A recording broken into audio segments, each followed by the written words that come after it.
going to go ahead and get started with this regular commission meeting for Monday, February 19th, 2024. City Clerk, can please call the roll. Commissioner Villa Vasquez. Present. Commissioner Caldwell. Here. Commissioner McCool. Here. Commissioner Shimkus. Here. Vice Mayor Jody Lee. Here. Mayor Villa. Here. This time I'd like to call Commissioner Villa Vasquez for the invocation, the pledge, national anthem, and a special treat that she has for the commission. Thank you, Mayor. So we will have the invocation or moment of silence for those of you who prefer that by Pastor Bradley. And today we're going to have a family little gathering going on here. So the invocation will be Pastor Bradley, followed by the Pledge of Allegiance. Those of you who are military, you are welcome to salute. And please remove your head covers. And then we're going to have the national anthem by Mia Bradley, daughter of Pastor and First Lady Bradley. After that, we're going to have a special treat from New Hope, and they're going to be singing the song to close off Black History Month here at the City of Deltona. So if everybody please stand.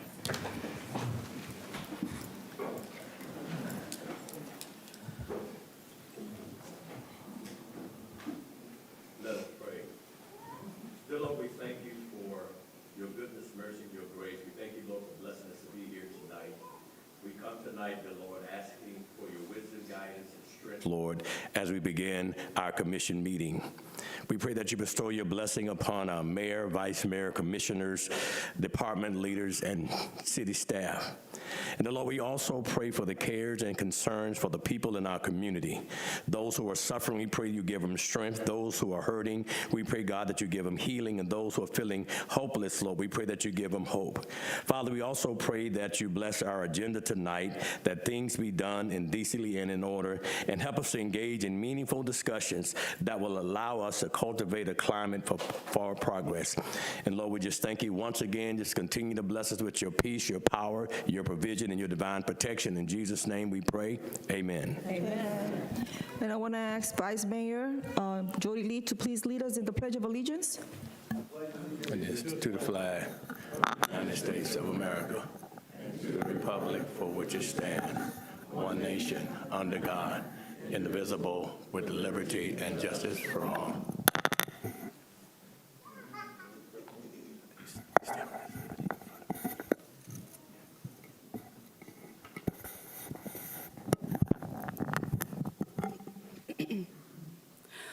Oh, say, can you see by the dawn's early light what so proudly we hailed at the twilight's last gleaming, whose bright stripes and bright stars through the perilous fight o'er the ramparts we watch were so gallantly streaming, and the rock is regular, the bombs bursting in air gave proof through the night that our flag was still there. Oh, say, toss that star-spangled banner yet wave o'er the land of the free and the home of the brave.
This time, we're going to go ahead and move with approval of minutes and agenda, approval of minutes of the special commission meeting of January 20, 2024, and regular commission meeting of February 5th, 2024. So moved. There's a motion by Vice Mayor Jody Lee, second by Commissioner Avila Vasquez.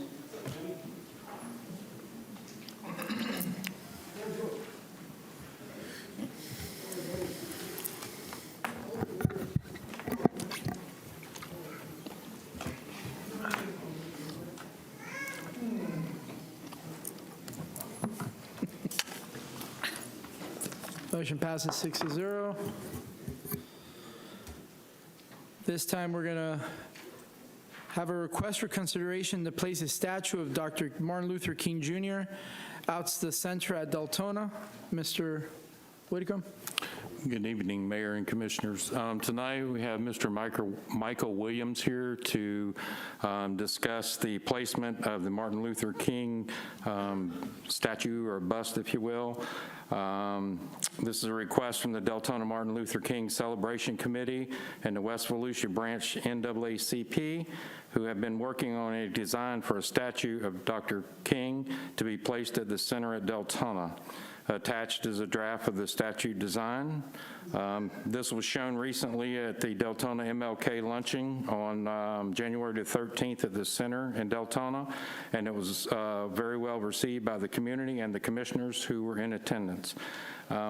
What we're asking for tonight is a consensus of the ability to place this statue there at the center, and I believe there's some pictures. If Mr. Williams wants to get up and talk. Or do you want me to talk? You're doing good. I'm sorry, sir. I'm sorry, sir. So as you can see on the monitors, there's it would be placed in that little roundabout when you first go into the parking lot. This is of no cost to the city. They're just asking for permission to be able to erect that statue there in that location. Vice Mayor? Like you said, it's no cost to the city. Mr. Mike, I know you want that microphone for at least a minute. I know you. Come on. Come on, give us your sales pitch. I know you want it. No, I tried. thanks, City Manager Wickham. Again, I'm Mike Williams, and no, I didn't want it. I learned in sales early on, if you can close the sale on page 1, you don't have to go to page 37, okay? So I think I pretty much had closed it. But just to share with you, because Joyce and I have been working on this, she told me I have 10 minutes, and she's been a great help. But I just want to share some things with you all that have significance regarding this. Well, first of all, you should know that on February 15, 2010, the City Commission unanimously approved the naming of the street Dr. Martin Luther King. That was a unanimous vote. Matter of fact, one of the commissioners is here tonight that was a part of that. Two of them, as a matter of fact, Jan Diet and Nancy Schleicher. They were a part of approving that, okay? Also had a chance to talk to the mayor today, Dennis Mulder, and he said if he was here, he would throw in too, but he was the mayor at that time.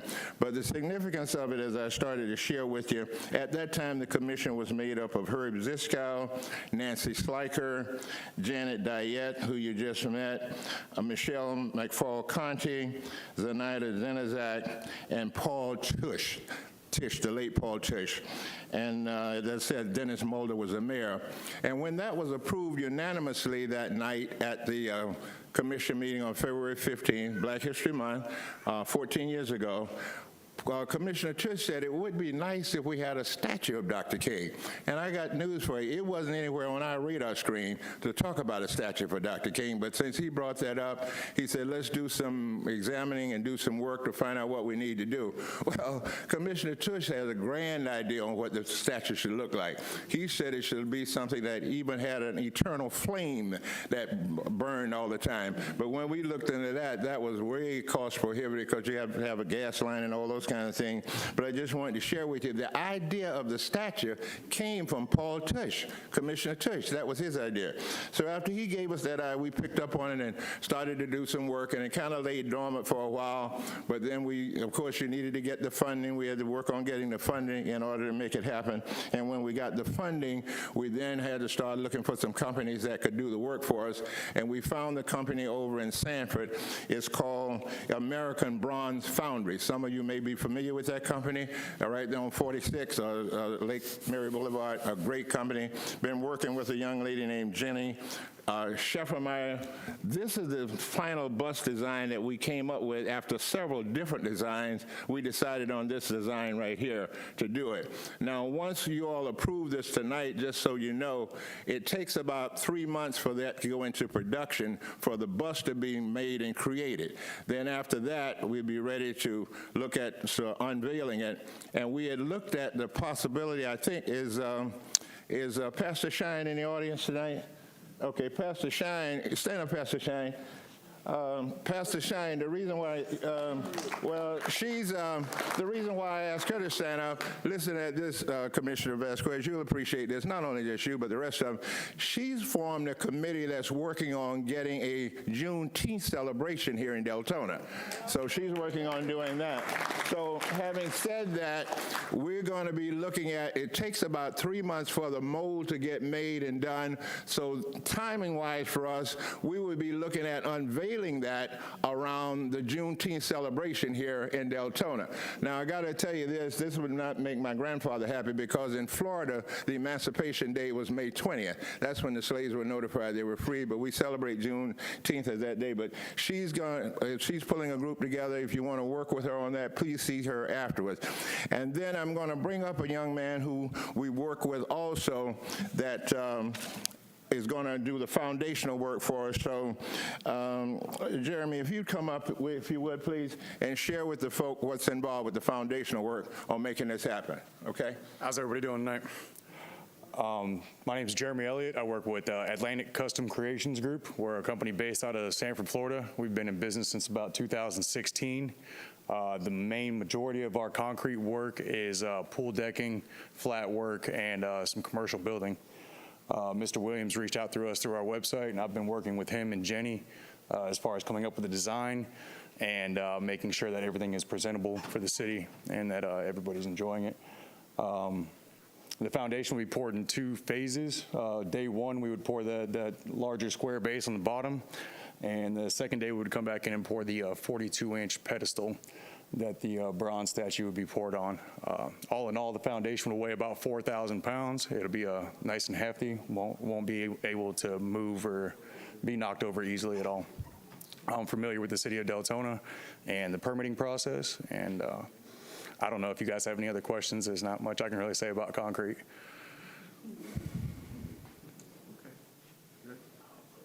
Excellent. Thank you, Mr. guys. Williams, I thank you. I just want to be the first one to say yes to my approval to it for consensus. Well, thank you. We'll go down the line. Commissioner Cole? I'm a yes. Commissioner McCool? Yes. Commissioner Vila Vasquez? Of course. Commissioner Shimkus? And I'm a yes, so. Okay, so we got a consensus. Thank you. Now, having a unanimous approval tonight for this, just like we had with the naming of the street, we'll actually sign the contract next Monday, the 26th, with American Bronze and Foundry, giving them an initial deposit to start the work on the mold for that. But as I said, the mold, to do the work on that, that's what you see there, is what will end up over at the Deltona Center. And we will get working on that and get that done and make it happen. And when we do the unveiling, there will be a photo op at that time where all of you will get a chance to get your pictures taken. We got our communications person sitting on ready to pull the trigger to touch base with all the television stations, the newspaper people, the radio people, to make a very grandiose event when we do the unveiling on that day. So thank you all very much, and I really appreciate you. Thank you, Mr. Williams.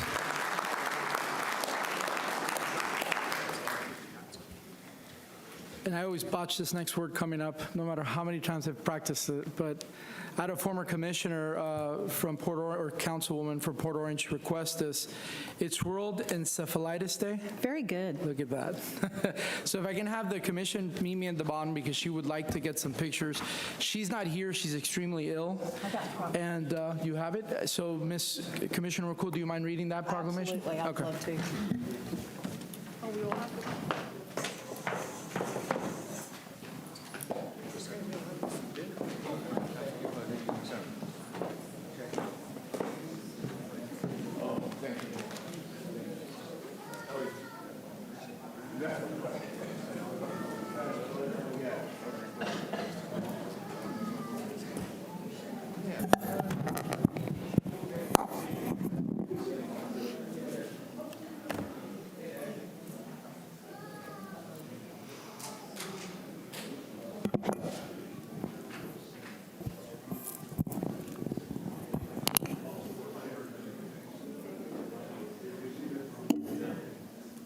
I'll go ahead and start reading this here. Former Port Orange Councilwoman Kathleen Atwood, who is an amazing woman, I know her and I consider her a friend. She had to resign in September of 2022 for health reasons due to a rare form of encephalitis, namely AELGI1. She and her husband, Ken, have set a goal to inform and educate as many people as possible about this rare and debilitating disease. And these are words from Kat. I respectfully request to address the council to ask if Deltona will recognize World Encephalitis Day, which is observed worldwide on February 22nd each year. I humbly ask that you declare February 22nd World Encephalitis Day and light up a Deltona landmark of your choosing in red for the day, which I will also ask for commission consensus on, and I'll get Mr. Wickham to follow through with that. At that time, Kat will collect photos along with all of the signed mayoral proclamations and send them to the World Encephalitis Society. She said that we're going to show the world that our local municipalities, Volusia County, and the great state of Florida are leading from the front once again. And if you know anything about Kat, she is very resilient. She is a hard worker, and she is serious about this disease, and any support that we can throw her way, I'm more than happy to do. So Kat Atwood, this is for you and other patients here. City of Deltona proclamation. Whereas encephalitis is an inflammation of the brain, and whereas encephalitis can strike anyone, anywhere at any time, at any age, resulting in a serious and sometimes life-threatening medical emergency. And whereas encephalitis impacts an estimated 20,000 people in the United States and 500,000 people globally each year. And whereas encephalitis leaves survivors with an acquired brain injury affecting not only the diagnosed individual, but the entire family and the community at large.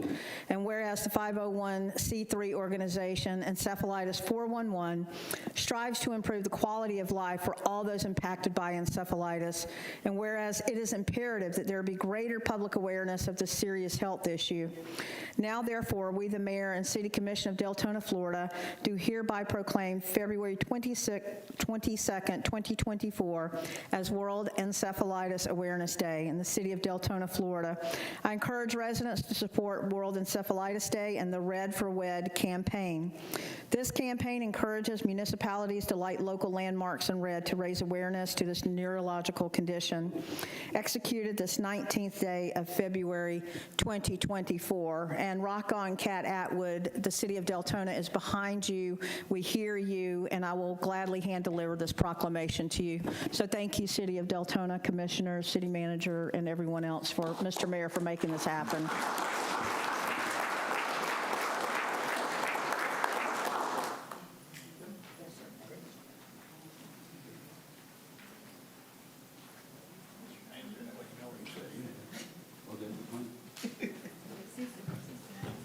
You'll never forget your name that way.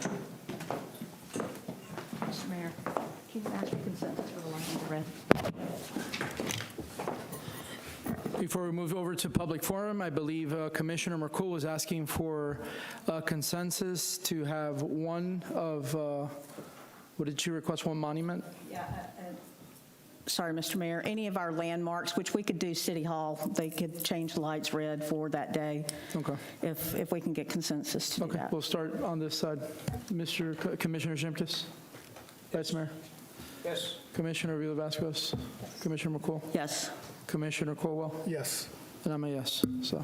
Thank you guys very much. Appreciate it. All right, at this time, we're going to go ahead and move to public forum. Doug McDonald, please.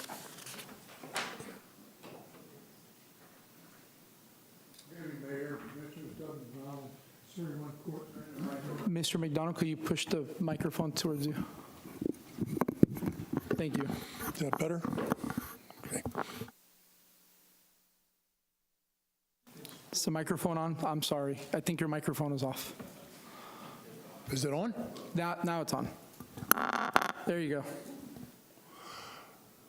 I wanted to just share some comments with you about a vote that you had recently, and I think it was on February the 5th at that meeting, where the commission voted 6-1 when Mr. Burbank was still on the commission to establish a salary for the incoming city manager.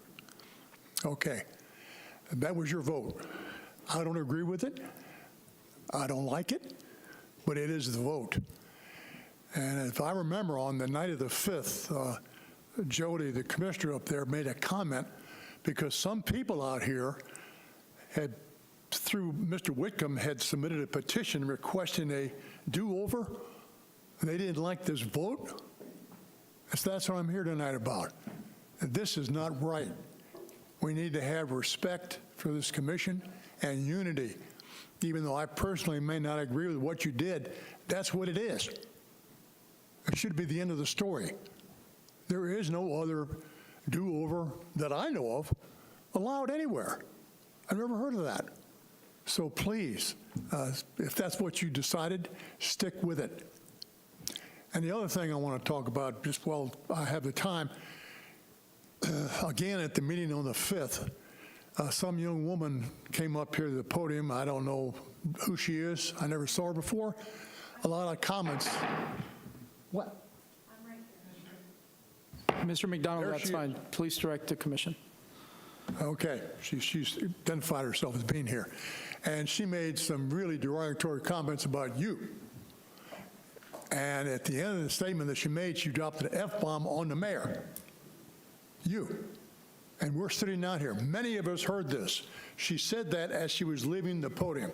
Now, I just learned here tonight from people sitting near me that your failure to do anything about that could result in a fine from the Federal Trade Commission, because apparently the city has a license to televise this. the proceedings here. Are you all aware of that? The fact that the mayor didn't do anything about it, like eject her, has led to this situation. So there's no reason and no room at all for obscenities in the chamber, and if somebody is doing it, please eject them. That's what I'm asking. Thank you.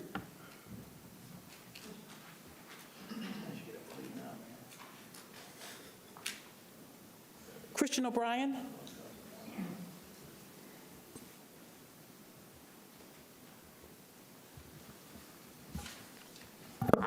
Hello, everyone. Good evening. My name is Christian O'Brien. I live in District 6. I wanted to address the council tonight and the committee because in regards to the February 5th to 2015-5057 Tyler Technologies request. I wrote an op-ed on YouTube, so I actually wanted to just bring it to your attention. It was titled, Deltona, Florida unanimously approves paying $666 per hour labor to $1.85 billion company. So, I have the invoice here, if anybody wants to take a look at it. So on February 5th, 2024, you guys unanimously voted for this. It was the request for approval of Tyler Technologies inventory and asset software license, barcode scanner, and barcode printer kit, and internet access for $36,000. If you recall correctly, this was an amendment for an additional $23,000 on top of the $15,000 that was already approved. So within the invoice there's a couple riders at the bottom of it, which you guys, I'm not sure if you paid attention to. So I have copies if anybody's interested in seeing it, but if you actually go to page 4 of the invoice, and I quote, the implementation hours included in this quote assume a work split effort of 70% client and 30% Tyler. So 70% is what we're doing, even though within this quote, the bill is for 100%. So the quote is actually for 32 hours at a rate of $200, which would get to $6,400. However, if you take 30% of 32 hours, it's actually 9.6 hours. So if you divide 6,400 by 9.6, you come to 666.66 repeating. So I'm a little curious why have such an egregious estimate with Tyler Technologies. This is a 4-page, 6-line estimate. No one caught this error. So I wanted to bring it to the attention of the committee, see if there's any comments, opinions. There's a couple other things about it I would like to address. So obviously, I'm actually 100% in support of the mission of the request. There definitely needs to be an inventory system that's digitized. However, this particular invoice is an egregious insult to the taxpayers and should have been voted no. It's poorly negotiated, and Tyler Technologies needs better customer service to us serving the relationships. It's a $1.85 billion company. That does not sound like Deltona, Florida, if you ask me. They're currently trading at $430 a share. Again, 6-line invoice. If you look at the barcode scanner itself, it's listed at $1,700. If you Google it, it's actually a $1,000 scanner. So they're doing a 70% markup. As I stated in my op-ed, a markup is fine for any company providing a service, but a 70% markup, some of you guys are small business owners, you know, so look, you know, Commissioner Jody Lee used to run a bar, man. If somebody comes into your bar, has you do 70% of the work to fix the fridge and then charges you for all of it, I mean, is that allowed? This is a really big contract. It's very corporate, and it definitely needs to be reevaluated. Also, you should know that Tyler Technologies is a Plano, Texas publicly traded company. There's no Florida location, so we've also given our business out of the state. So basically, last week, you approved an additional $23,000 for a total of $36,000 that's now going out of the city and out of the state. Like, that's not representing us as Deltona taxpayers. That money needs to stay in the state and stay within us. That's somebody's livable salary right there. So again, I'm happy to hear if you guys can defend that or contest it, but as the way I see it, $666 per hour is what was unanimously approved by you guys last week. 3, 2, 1. Thank you very much. Terry Ellis, please.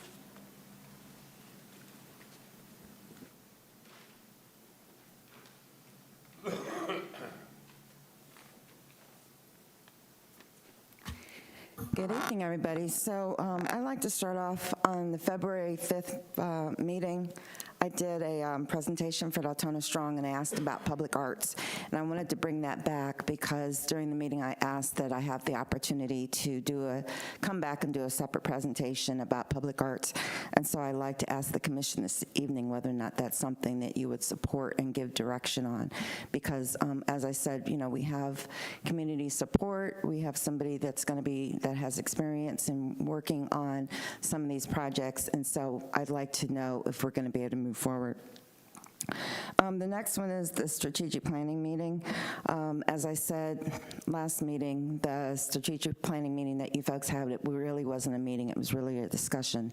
So I'd like to know whether or not there's going to be a workshop brought back on that. I know Maritza asked for a reconciliation of the strategic plan for what was discussed last time, what's been completed, and where are we now. And so I'm very interested in seeing that. Dana also asked for budget meetings for the public to be included in Mary's schedule. So I definitely would like to hear about when that strategic planning workshop is going to happen. I'd also like to comment on public performance evals. I've talked before about how I'd really like to see success measurements for the city, also included in performance evaluations for employees. Everybody needs to understand, as an employee, the city, the residents, we all need to understand what are our success measurements. What are we going to look back at the end of the year and say, man, we did a really good job. See, here's the numbers. This went from here to here. We all need that. So I hope at some point the commission really gets behind performance evals and success measurements for the city in general, as well as I think we have a new HR director, so hopefully that's something that we'll see in the future. And then I also wanted to say thank you, because, I've sent a series of emails this week about different things. I always communicate with the commissioners through emails, and I've communicated with various staff, and they have been very responsive, and I'd like to encourage residents. We've gone through a lot of trials and tribulations in the city, but I'd like to encourage residents to continue to work to communicate with the staff, with the commissioners. There are no quick answers, and we need to continue to work as a team in order to get things accomplished. And so I'd just like to encourage the residents to continue to do that.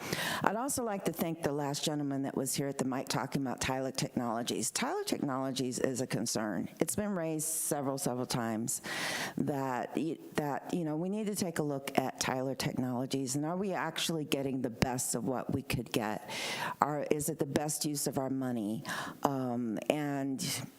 It's sad to say, from what this gentleman presented, it's if that's true, and I'm inclined to believe that contract, that it is. I've seen that kind of contract before. That really gives us pause. I think it should give us pause to go back and look at not only that contract, but look at Tyler Technologies in general. And just from the standpoint of they're not a Florida company, are we really getting what we need to get? Is there maybe a more cost-effective way to do that? Is there maybe a way to keep that money here in Florida, here in Volusia County? I just think that it needs to be examined. Thank you very much. Richard Bellick, please.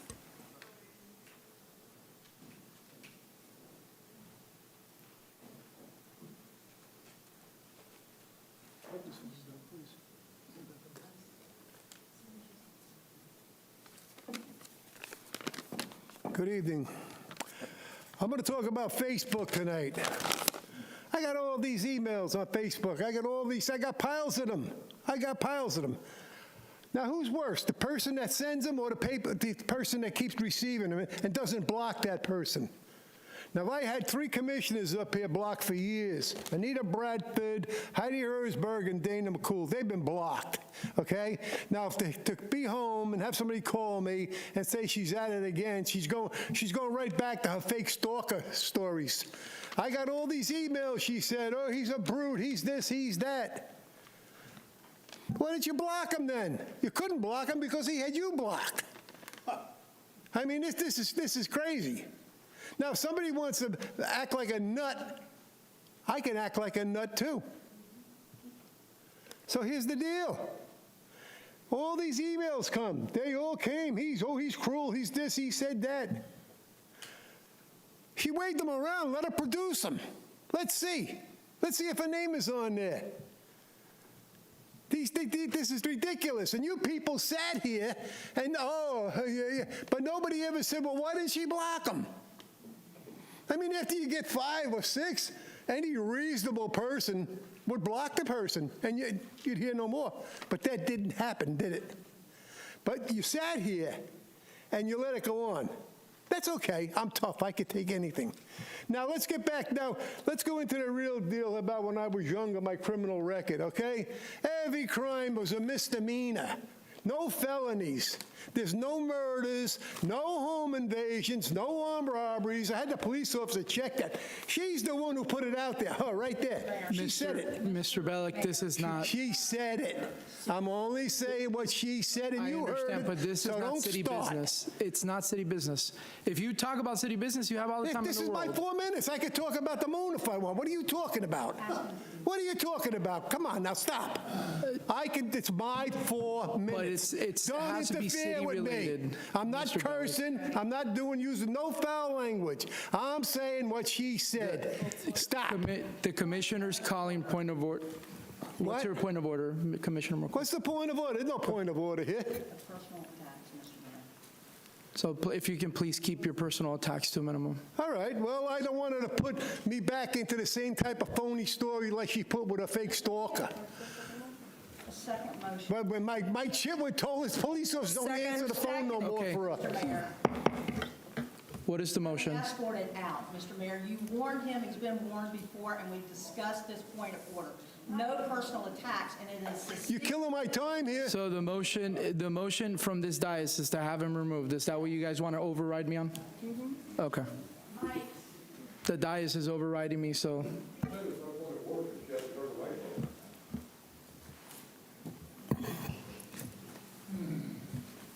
Do so.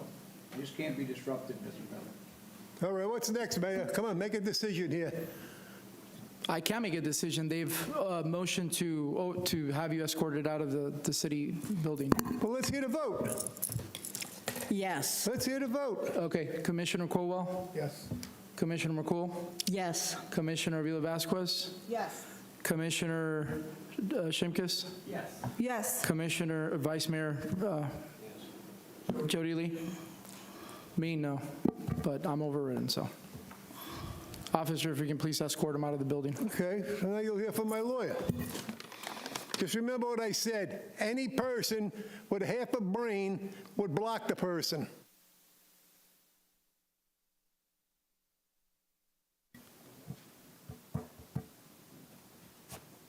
William Mayberry, please.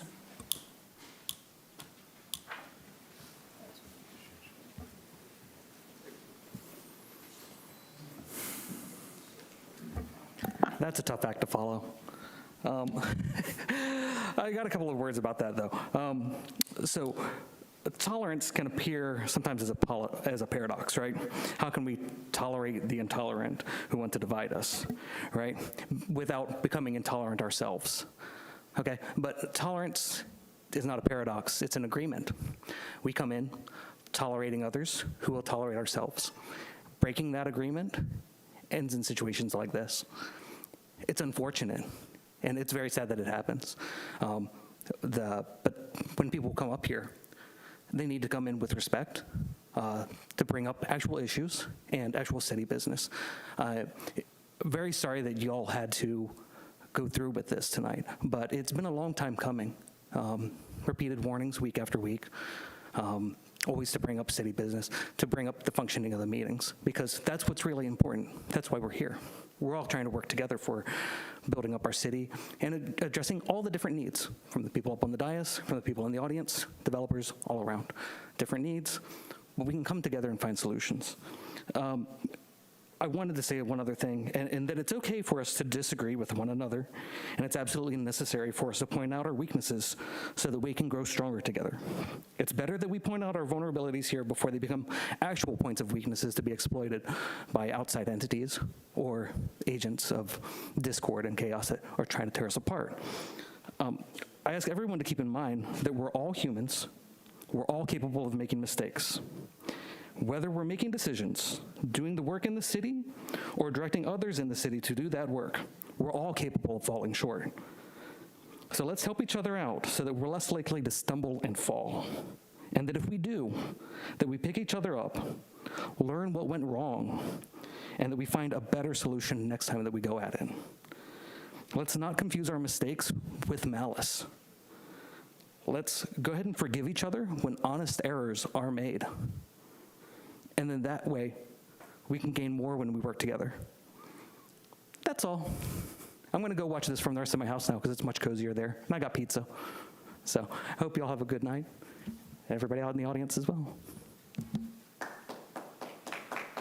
Kathy Bryan, please.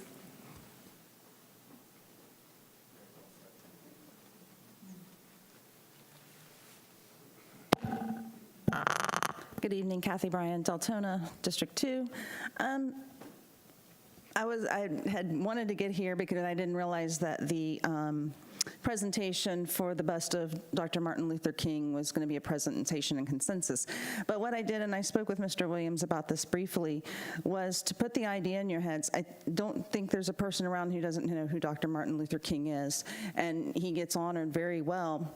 So in the future going forward, when it comes to honoring folks, and especially folks of color, and if we're doing something specific in February for African American history, to look at some of the folks who are closer to home, who have done a lot of good. For instance, there's our own Miss Lucille Wheatley, who was one of the first commissioners of Deltona, did a lot with social programs and stuff in the area. We could look at veterans who've had, from the area, they've taken the ultimate sacrifice. So it's just a thought. To honor somebody, let's look at people close to home. You know Dr. Martin Luther King, but you might look at somebody else and say, who's that? And then you find out about him and you learn. So it's just whatever. I didn't think about this till I got here tonight, but when we talk about options for inventory control, and because the Tyler technology thing was brought up, and I'm stealing this, I'm so totally stealing this, but have we ever looked for other methods of inventory control other than just barcode scanning? Have you ever thought about RFID? Which is radio frequency identification, to keep track of your stuff. It might be more expensive layout, but it might be more cost effective in the long run.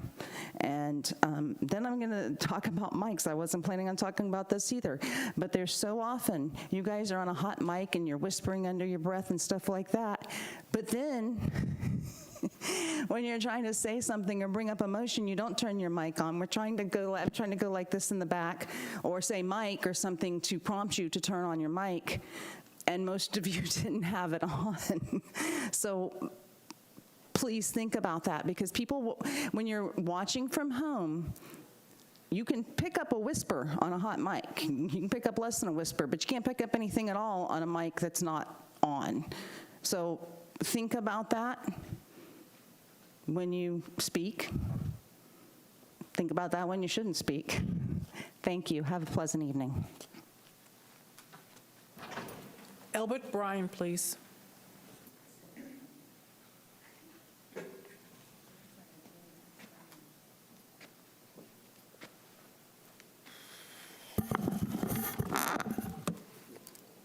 Elbert Bryan, Deltona.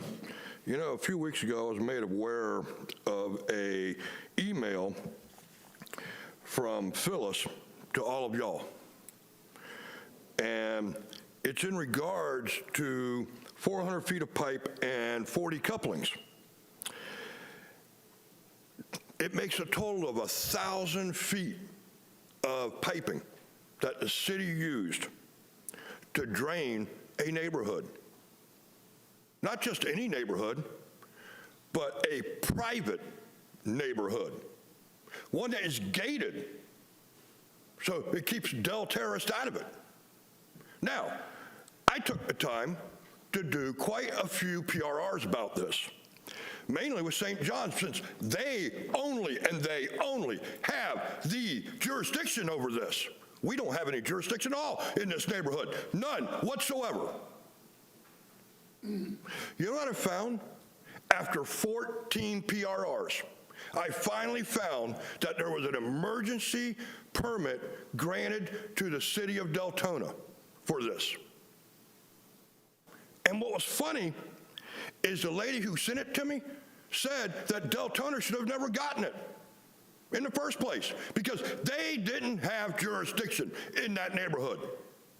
Then I did a PRR from Joyce to find out if, just by chance, we had an interlocal agreement, which you have to have if you're going to do anything inside a private neighborhood. Oh, that's right. That PRR came, oh, there's no records of that. So we went in, spent public money on a private, I state that again, a private neighborhood. Why are we spending public funds in a private neighborhood? That's illegal in the state of Florida. Sir. Now, what really bothers me about all of this is who's associated with the neighborhood.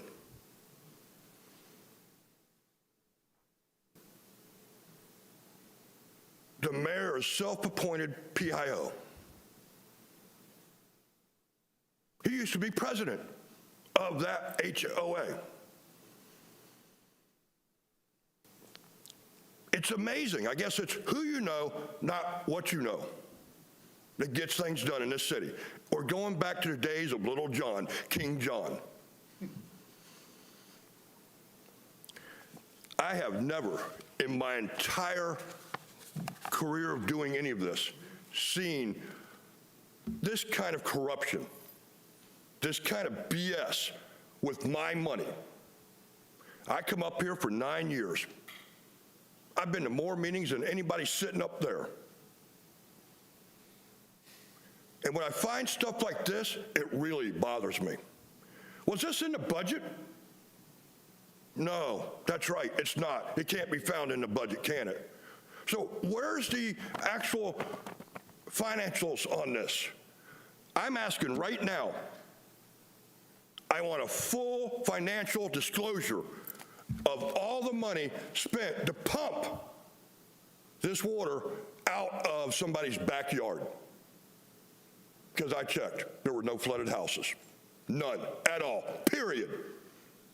Not compared to the rest of Deltona.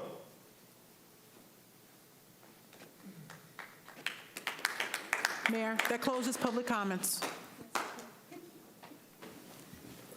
Right, this time we're going to go ahead and move to public hearing resolution number 2024-13, Community Development Block Grant Public Service, CDBG, 2023-2027. Ms. Angelia Briggs. Good evening. Can you hear me? Okay. I'm going to read this because I do not want to make any mistakes. This is a resubmission of the consolidated plan, so I apologize to the residents here and to you all, but I do need to read this. Okay. So the item before you today is a request for a resubmission of the 2023-2027 consolidated plan and the 2023-2024 annual action plan. The city is allocated Housing and Urban Development Funds, also known as HUD funds, annually. But in order to receive those funds, staff must submit an annual application. The consolidated plan is a document that is submitted every 5 years and is a document and/or application that should detail the goals of the city for the next 5 years. The annual action plan reflects the annual expenditures that should be required to meet that 5-year goal. The consolidated plan was approved by the Commission in July of 2023 and forwarded to HUD in August of 2023. In September, staff was notified that the plan was pended and returned for re-review of the plan in reference to items such as broadband needs of the city of Deltona, the city's increased risk due to climate change, additional information required from the continuum of care in reference to Deltona residents, the point-in-time count sheltered and unsheltered homeless needs, public housing tenants in Deltona, emergency shelter beds in Deltona, and infrastructure needs and affordable housing needs. After several updates over the next 3 months, and with the assistance of HUD and the finance director, staff was able to update and provide the document you have now. So staff will take any questions that you may have. Commissioner McCool, and then Commissioner Avila Vasquez. Thank you very much. Appreciate it. I would like to thank you, Angela, and your staff. You always work very, very hard on this every year. And I did have a meeting with you at length today, and we've met before at length regarding the distribution of these funds. And what I'm asking after this is that I will tell you that I will be in acceptance of what the staff's recommendations are here. But I will tell you and put on notice now in advance warning, we're beginning budget talks very soon here within 60 days. And what I would like, and I'm asking the city manager for at this time, was time certain within 45 days to present a workshop regarding this, because Deltona, after doing the point-in-time count, after working prior to being elected as a city commissioner, working within the community with the needs with Deltona Strong, I find that most of our needs are with homeless prevention. And I understand where the allocation of our monies go for, and I would like a workshop on this because we have great need for utility and rental assistance, and at the same time, I understand that we are still in possession of a lot of funds that we're not able to allocate because of people being able to qualify for that funding. And so within time certain, Mr. City Manager, to have a workshop on this, because in the future, I would like to see the submission of other funding sources for these as we allocate, meaning what other funding, are they getting rent-free somewhere, or their scholarships, is there other sources of funding for this? So I understand why this is funding, but I am trying to concentrate more being Deltona-centric. I understand that the Hands of Hope, they do a lion's share of work around here as far as rental assistance, utilities, and I would like for us to concentrate on that and get there. I know that Commissioner Vasquez works with AHAC and knows the housing needs for Deltona also, so I'm making that request. I spoke to the city manager about it earlier and asking the commission as well to do a workshop for this. We're talking about $70,000 and how to keep that here in the city to sponsor homeless prevention. It is the first tenet of the process here. If you look at the guidelines here that we go. So thank you for your work on this that you and your staff do. But moving forward, I would like for us to workshop this prior to our budget, or fold it into a budget workshop so that we can discuss next year how this is allocated to be more Deltona-centric. Thank you. Yes, ma'am. Thank you. Commissioner Avila Vasquez, and then Vice Mayor Jody Lee. Thank you, Mayor. Totally agree with you, Commissioner. I do work, I'm a member of AHAC for the state, representing the city for the state. And because it's mandated by the state, I'm also a member of the local city AHAC committee. I agree with you 100% as far as Hands of Hope. I do also work with them and try to get them as much, or bring in as much organizations to help the city, residents of the city of Deltona. Recently, I put them together with this other Orlando organization. Hopefully, we're praying that it comes through. They partner with a grant, so we'll keeping our fingers crossed on that.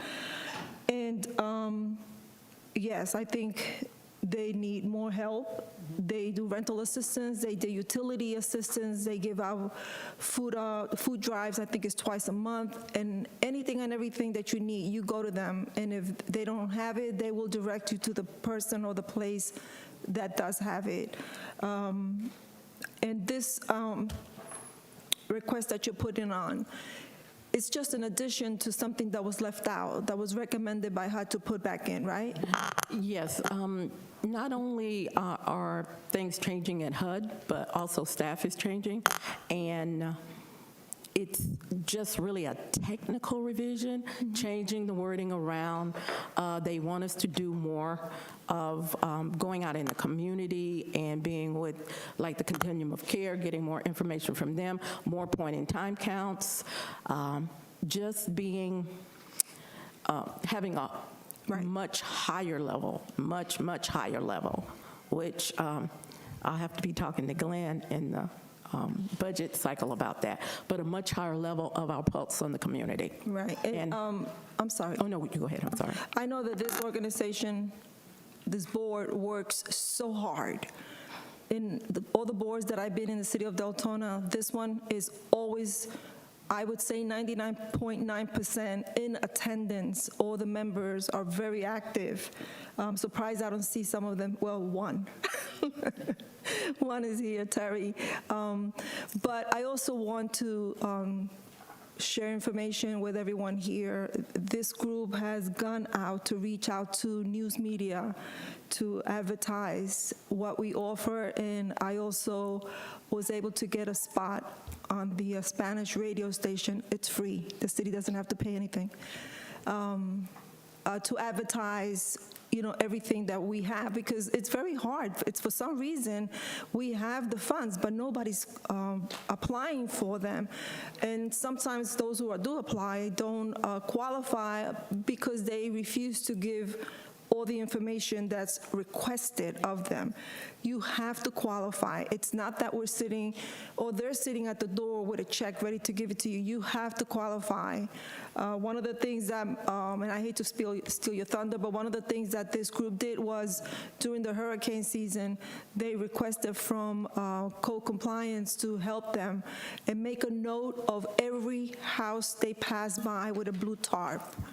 And every house, every page, every number was contacted by this group.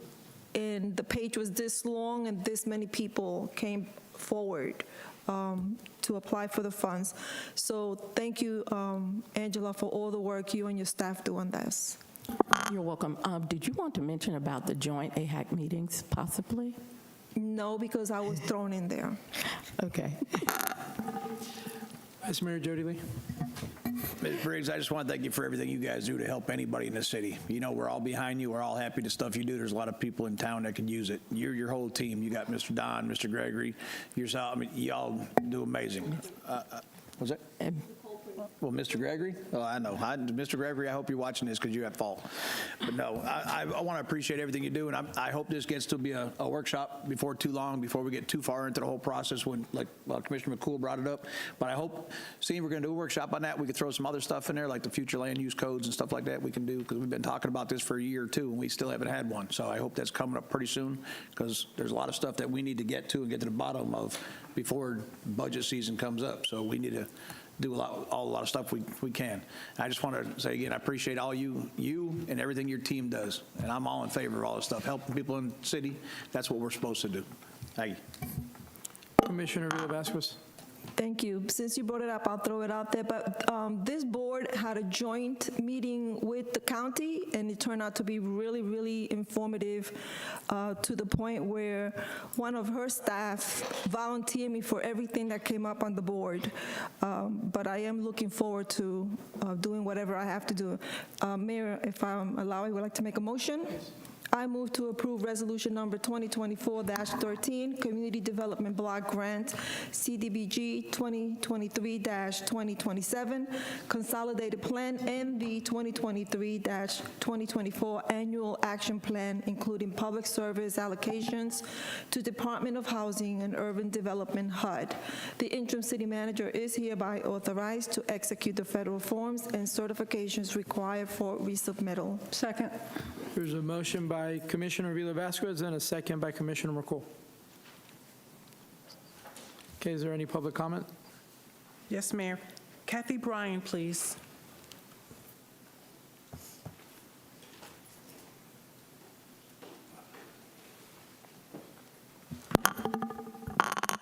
Good evening again. I don't suppose it'll make a whole lot of difference if you're voting on these specific amounts tonight, but I am going to reflect Commissioner McCool's and Commissioner Avila Vasquez's sentiments on Hands of Hope. This group not only provides these services to the community. But I went out and I said I'll volunteer to help for their fall festival. And so people, not only do they go, but they have all these tents, all these groups come out, whether it's Medicare, Medicaid, whether it's domestic violence. They had people giving flu shots. There was all these groups. And they were giving the free turkeys out. And they had, places where you could get clothes, all the donated stuff. But you had to go to so many stations before you went and got your free meal and stuff like that. Because not only are you not just giving out, you're teaching people how to help themselves. And that's extremely, extremely important. And I think every single group you've got up there is a good group. But again, I still question the validity of how much we give to the neighborhood center over in DeLand. I feel like Hands of Help helps so much more. I didn't know a soul there. I just showed up and I got put to work. It rained that day, but it was just remarkable to see the stuff. And donation-wise, they had gift cards, and they would do a raffle for the gift cards for Walmart for various amounts of money so that people could go get stuff for themselves. So, anything I think we can do to help them help our city is a good thing. That's all I wanted to say. Terry Ellis, please.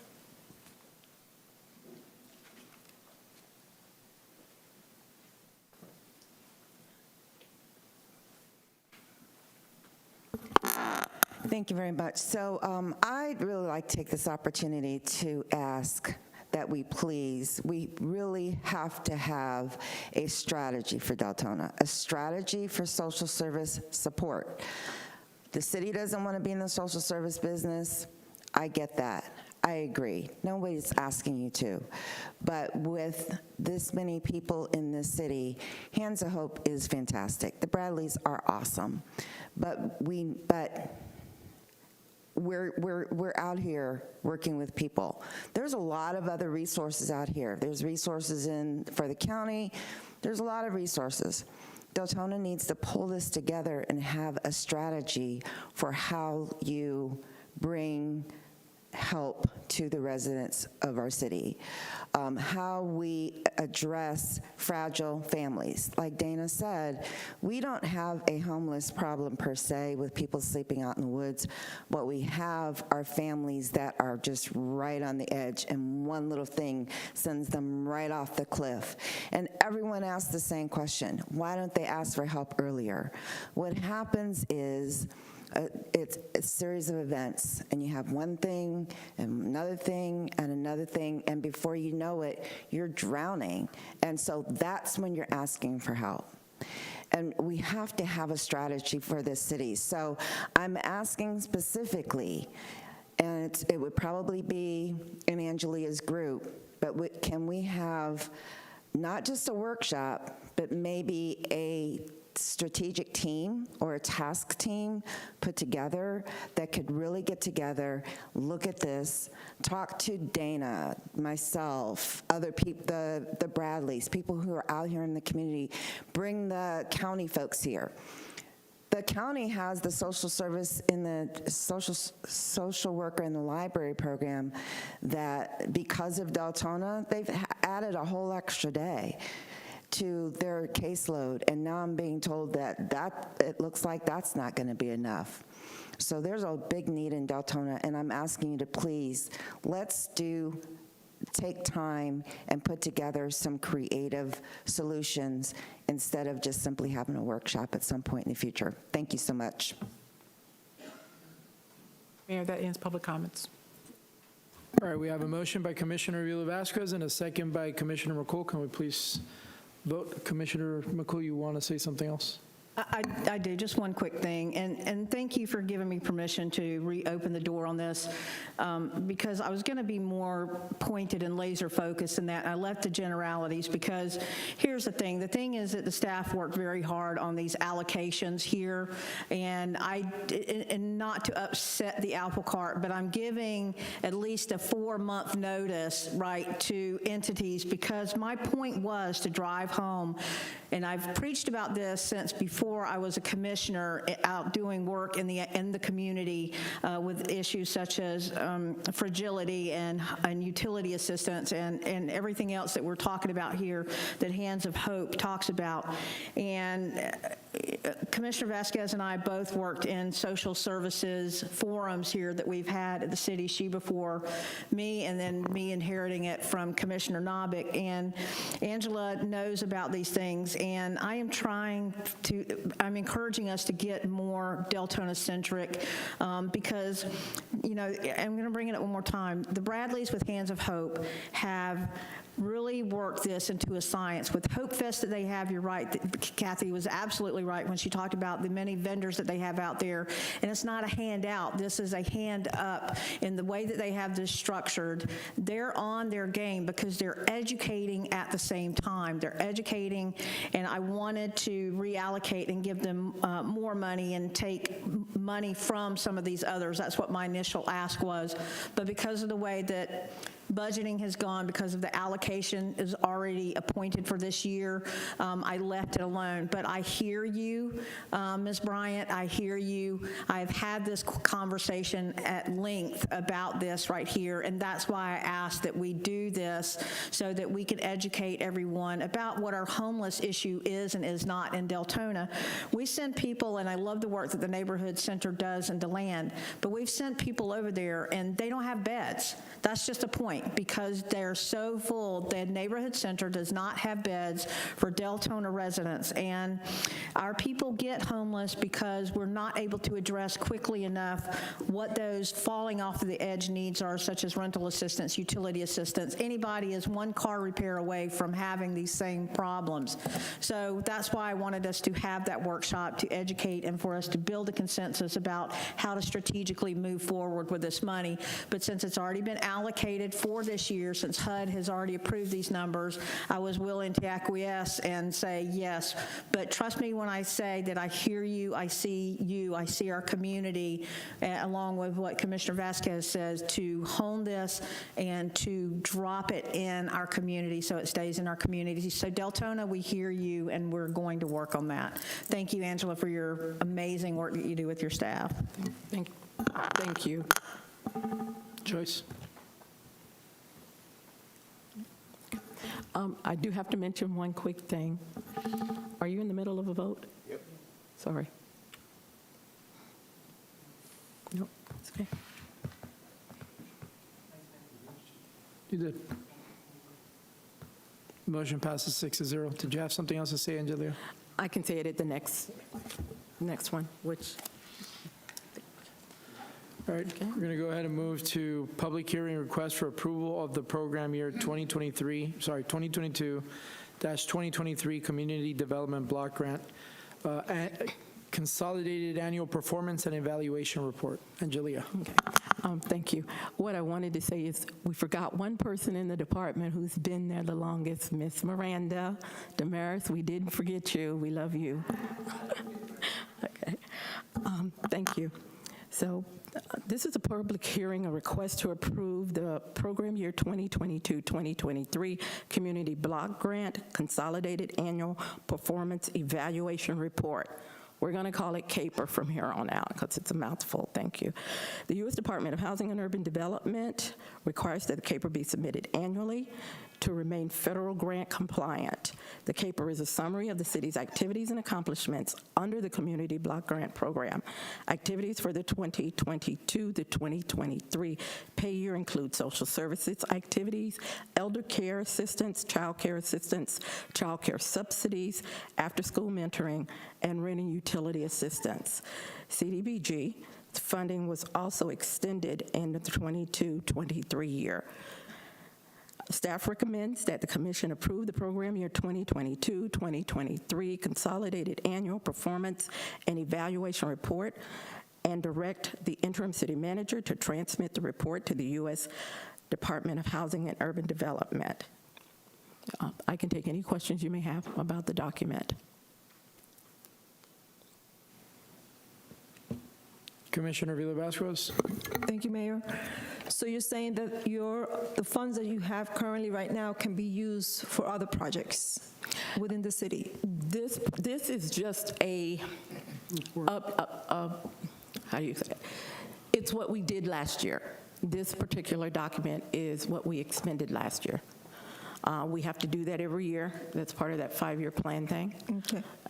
So this document is just in reference to what was spent in the 2020 year, which was October 1st, 2022 to September 31st, 2023.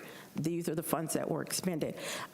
Some of them are a little low, but we did have to carry over some funds because it's a multi-year strategy for drainage. So those expenditures you'll see in the next year. Actually, in the next 6 to 8 months, they should begin. Okay. Mayor, if there's no other questions, I'd like to make a motion. Please move forward. I hereby move to approve the program year 2022-2023 Consolidated Annual Performance and Evaluation Report, CAPER, and direct the interim city manager to transmit the report to the U.S. Department of Housing and Urban Development. The interim city manager has the authority to make correction to scrivener errors and the like. We have a motion by Commissioner Villa-Vasquez. I second. There's a second by Commissioner Colwell. Is there any public comment? Sir. All right. Please vote.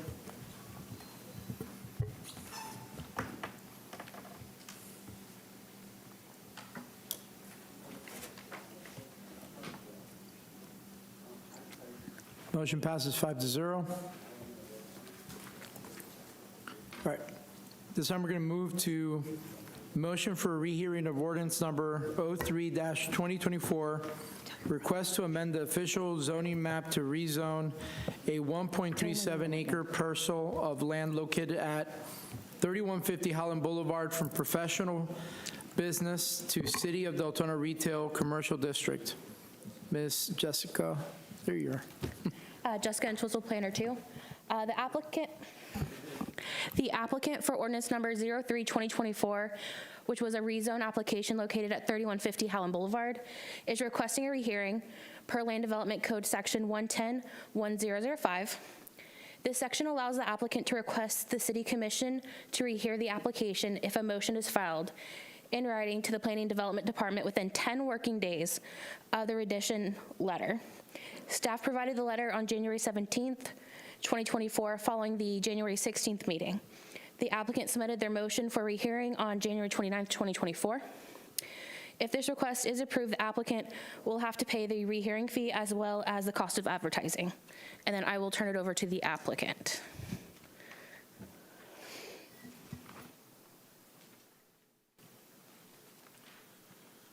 Thank you, Commissioners. My name is Bill Barfield. I'm sorry. My name is Bill Barfield.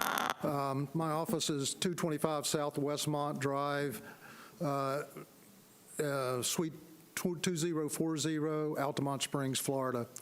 On the 16th, as Ms. Entwistle indicated, we had a hearing which was a quasi-judicial hearing on a rezoning application, and this is on the parcel of land that is adjacent to Dunkin' Donuts. The actual address of the parcel is 3150 Howland Boulevard. At the meeting, staff submitted a report which indicated that the request was consistent with the comprehensive plan. Only one person spoke regarding from the citizens that spoke, and the gentleman stood up. As a matter of fact, he stood up just a moment ago. He was a gentleman wearing a green shirt that was going home to eat pizza. I did not catch his name. But he indicated that he thought it was a good idea. He really didn't provide any evidence at all, one way or another, to either support the application or deny the application. The vote failed 3-2. The basis of my motion is simply this. In a quasi-judicial situation or a quasi-judicial hearing, in order for the commission to grant a motion, it has to be supported by substantial competent evidence. If it's not, you have the ability to deny that motion. You also have the ability not to grant a motion, but that denial also has to be based on substantial competent evidence, and there simply was not any presented to the commission. I cited two cases in my motion for rehearing. One is the Snyder case, which is a Florida Supreme Court case, 1993, and the other case is Sarasota County versus BDR Investments, and that's a second DCA case. And those two cases basically stand for the proposition that I just told you, and that is you can deny a request, but it has to be supported by competent, substantial evidence in the record, and there just simply wasn't any presented that would deny the request. None of the commissioners voiced. I'll take that back. I think one commissioner indicated he had an issue with the restrictions that were provided in the ordinance, which the applicant agreed to, but none of the other commissioners provided any reasons for the denial. And I'm not suggesting you're required to. As a matter of fact, the Supreme Court says you're not required to, but it is a good practice to create the record. What we were requesting is that you grant us a rehearing, you allow us to come back, advertise it, and produce this again and give the city or the staff, whoever, the opportunity to present substantial evidence which will support the denial, and if not, we would be requesting that you grant the ordinance. Thank you. Okay, before I start calling on Commissioner Villa-Vasquez, I just want to get clarification from the city attorney. This is, they're requesting us to give them permission to be reheard in a quasi-judicial meeting, correct? Yes, Mr. Mayor. Thank you. Commissioner Villa-Vasquez, then Commissioner McCool, and then Commissioner Shimkus. Thank you, Mayor. And that was going to be my question. I don't want to spend 2 hours on this. If it's just a matter of a yes or a no. Yes. And I do have reasons for the decision that I made, but that will go into the other meeting if it's approved. Thank you, Mayor. Commissioner McCool, then Commissioner Shimkus. Thank you, Mr. Mayor. That was my quest also. This is simply a yes or a no for the rehearing. Thank you, Mr. Mayor. Commissioner Shimkus. Yeah, I'll make a motion to grant the request for the rehearing, and I just have a request for the applicant, two actually. One is, are you intending on changing anything about the previous request? And number two, just to throw out there, I guess, for some fair warning, I do have concerns regarding the turn lane access to this property, considering all the other businesses on that road. So just, like, not for tonight, but just to give you a heads up, I guess, that would be the only concern I would have, would be adequate access via turn lane on that right hand on Highland there. So we'll be happy to address that. Thank you. So yeah, I hereby move to grant a rehearing of ordinance number 03-2024 for the following reasons. I do also agree that there was not substantial evidence given at the last vote that would indicate a reason for the denial. Second. Motion by Commissioner Shimkus, second by Commissioner McCool. Is there any public comment? Albert Bryan, please.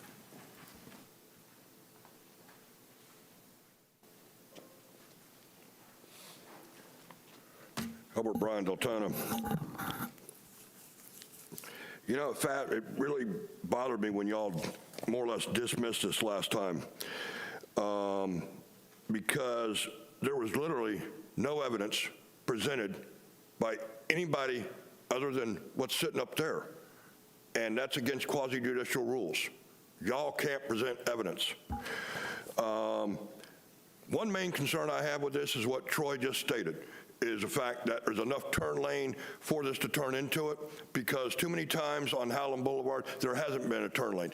I do appreciate that you're going to rehear, or at least vote to rehear it, and I would think that it's foolish for y'all not to rehear it, because this is commercial property. It's a tax base that you desperately need. It closes public comments. Okay, we have a motion and a second on the floor.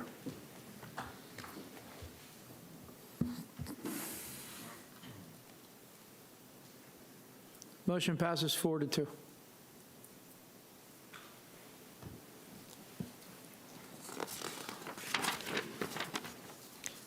Going to go ahead and move to new business. Request approval to purchase new park maintenance replacement vehicles from Duval Ford using approved budget funds for vehicle replacement and new vehicles not to exceed $417,607.86.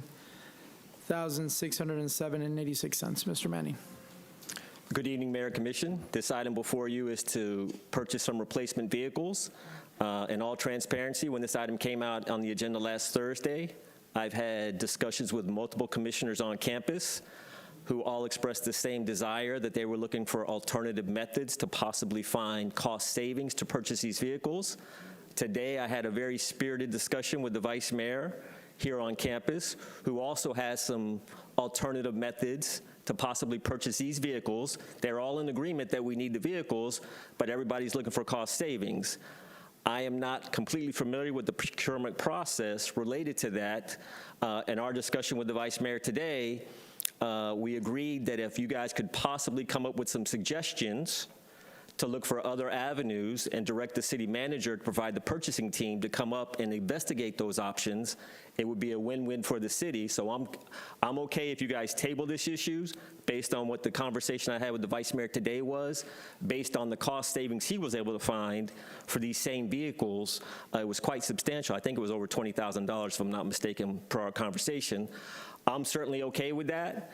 I would like to move sooner rather than later on that if you guys do decide to table this and direct the city manager to look and investigate those options, but I'd like to get that done in a timely manner if possible.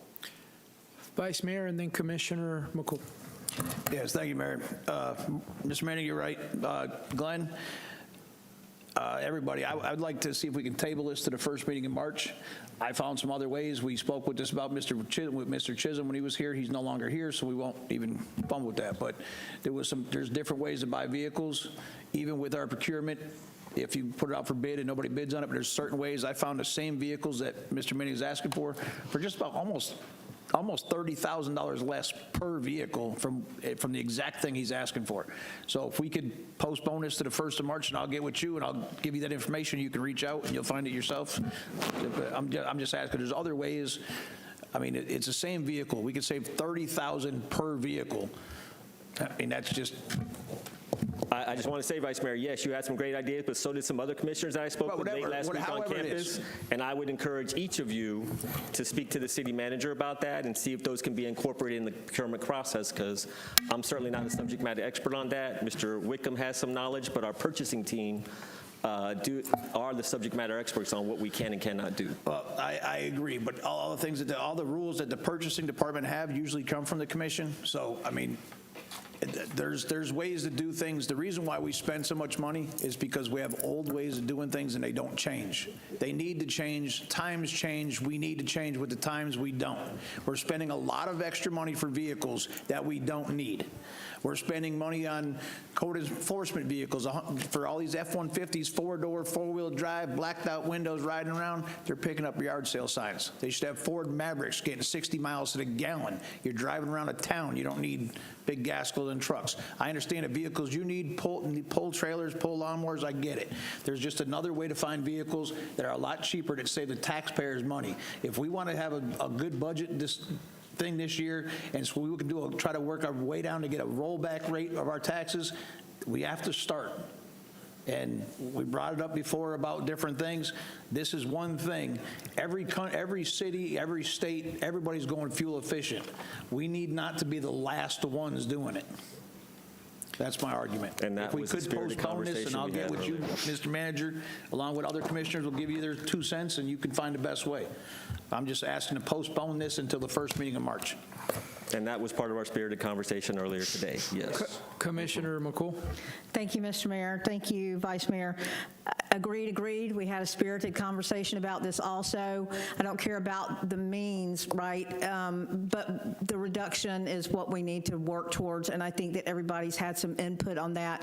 I think tabling it is very, very smart, so we have time to turn this in, because I think that there are very valid input from not only other commissioners, but also the community as well. This takes a team to do, meaning on both sides of the dais, this takes for us to save money money for our city. And I think that also the Vice Mayor scratched the surface on this, that there needs to be a serious look at long-term policy implications here, because we do have old policies and we are in a different world right now. So we not only need to tackle it from the financial standpoint, but from a policy standpoint, to where we have all these other methodologies in place. And if our community wants to step up, this would be an all-hands-on-deck purchasing collaborative effort here. So I completely agree about tabling this until such time as other means have been turned into city manager or given to you, Mark, to turn into city manager. Thank you, Mr. Mayor. Would somebody like to make a motion? I'd like to make a motion to table this to the, I'm sorry. I'd like to make a motion to table this to the first meeting in March. Can I make a comment? Yes. Go ahead. Can I make a comment? Go ahead. March the 1st would probably be too quick for us to get these prices and get all this done. So I would request a second meeting in March. That's fine. I got them on my phone already if you need them all, because I went to the Ford dealership on Sunday and they get all the prices. Yeah, I understand, and but there's certain governmental policies that we have to make sure that we're meeting those. So I want to make sure, I'm not opposed to what you're talking about, but I just want to make sure that we are, that we're protecting the city also. So. Retract your motion and then Okay, I'd like to retract my motion and see if we can table this to the second meeting in March. Second. There's a motion by Vice Mayor Jody Lee, a second by Commissioner McCool. Is there any public comment? Albert Bryan, please.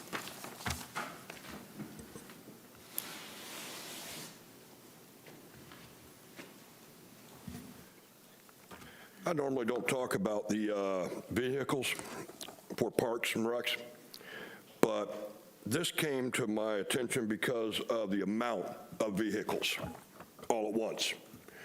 That seems like an issue to me, like somebody hasn't kept quite on top of all this.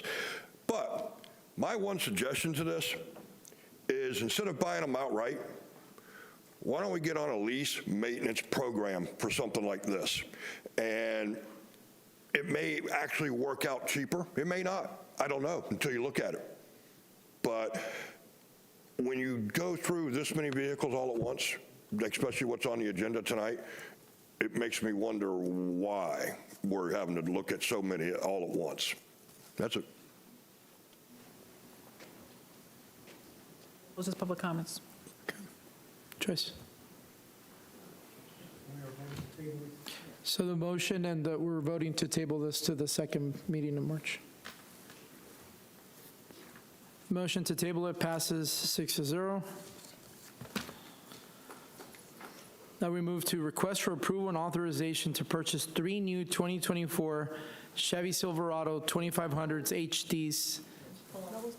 Mayor, we're pulling that one because of one document that was missing out of the agenda packet. Okay, it wasn't pulled from mine. I apologize. Sorry, I should have said something in the beginning. It's okay. We're still good with C, D, and the rest, right? Okay.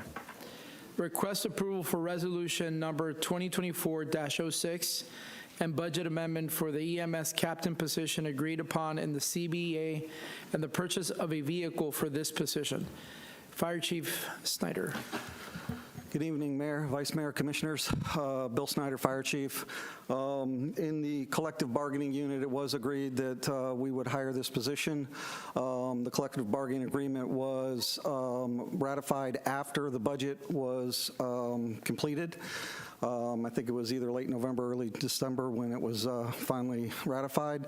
So therefore, we didn't know to put it in the budget. So it is not in the budget, and that's why we're asking for this budget amendment for this position. With that, with this position, I'm also looking for a vehicle for it to make this position most effective. They'll need a vehicle to be able to transfer, to drive props around to different locations, different training aids and things like that, to different stations, to different training sites, to things like that. They'll need a vehicle for that, as well as this is a sworn position, so it'll be a certified firefighter or paramedic that'll be in this position, and those positions, we supply emergency vehicles for those positions in order for them to respond to our major emergencies. As sworn positions, they're required, when they're available, to respond to our major emergencies or emergencies that they're close to in order to help the citizens out in an effective and efficient manner. So we're asking for the resolution, budget amendment rather, for the position and approval for the truck and a budget resolution for the vehicle as well. Again, this was all approved after this budget was approved. Commissioner McCool, then Vice Mayor Jody Lee, then Commissioner Avila Vasquez. Thank you, Mr. Mayor. Chief, I would like to thank you for meeting with me today because I had questions regarding the outside.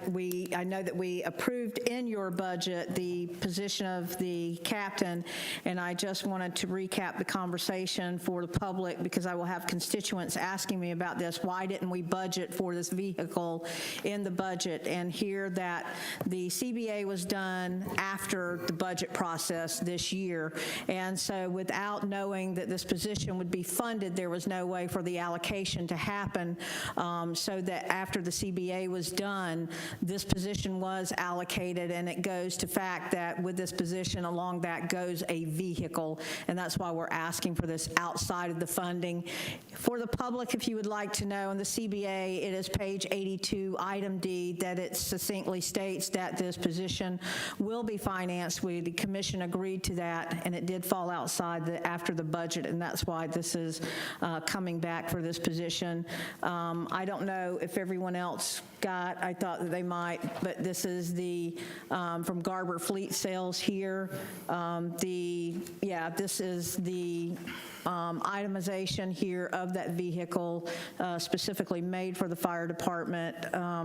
So I want to thank you for getting this on such short notice today and meeting with me. And I just wanted to bring that up before it was brought up, that's why it was not budgeted, because this position was approved after budget process, and there was no way to know that we, were going to be funding this. So thank you for your time today on this, Chief, and for addressing it so quickly. And just to be clear, too, when I put the agenda memo out, I stated that we'd be looking for a Ford F-150-like vehicle.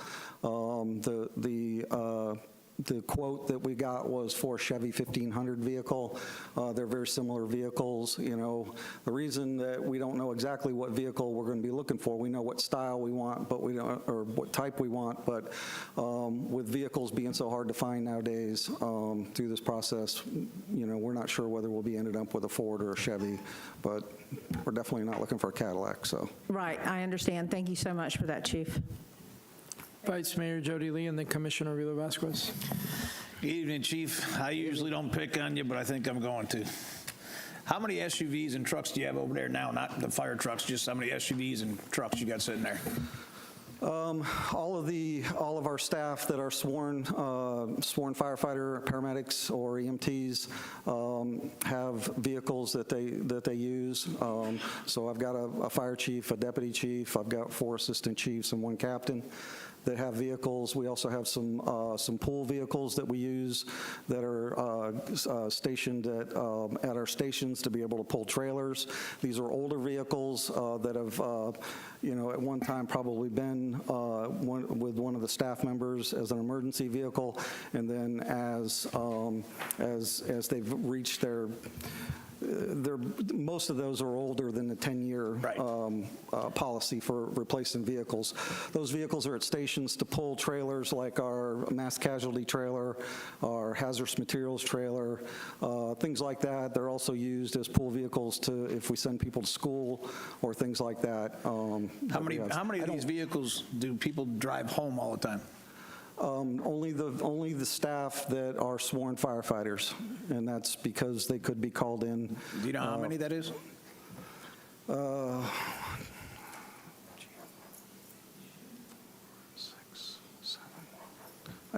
want to say it's 7 vehicles: a chief, a deputy chief. The people drive home. 4 assistants, and a captain. I believe it's 7. I'm just asking.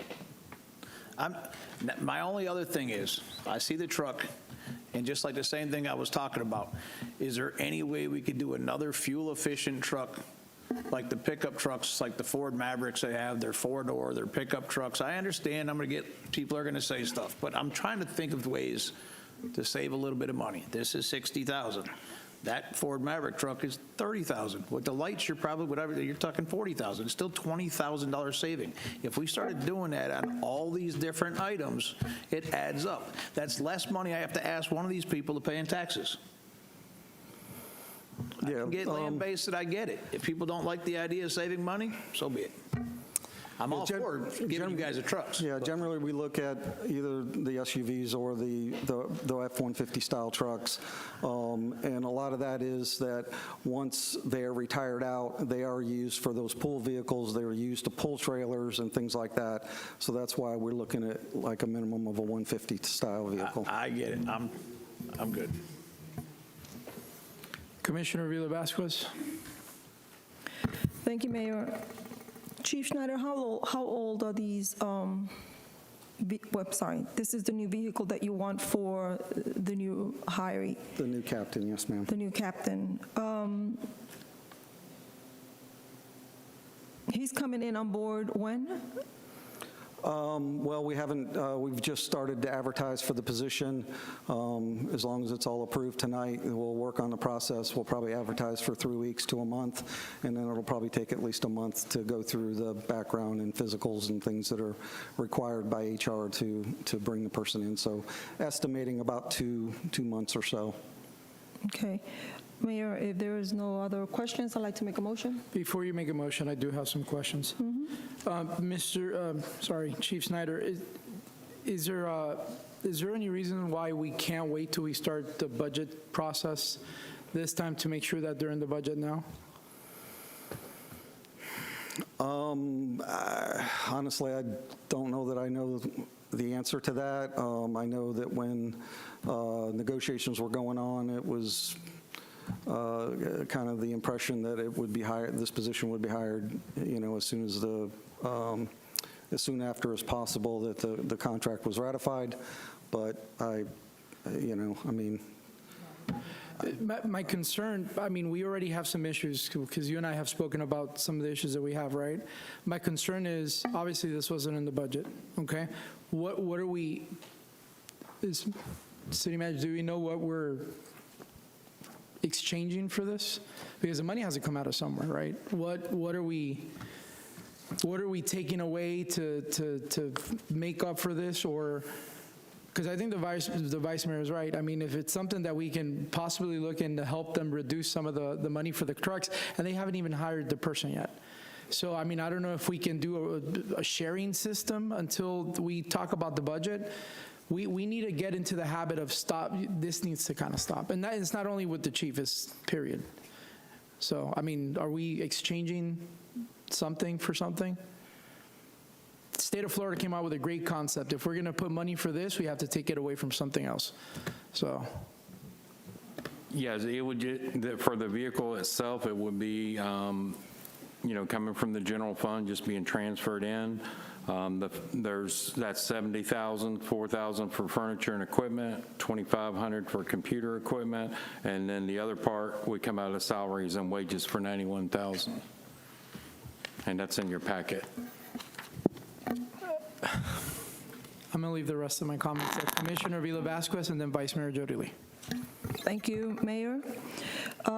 Chief Schneider, is this the price that they gave you for the vehicle, is that a locked price, or is there something that can hold until the budget is finalized, or is?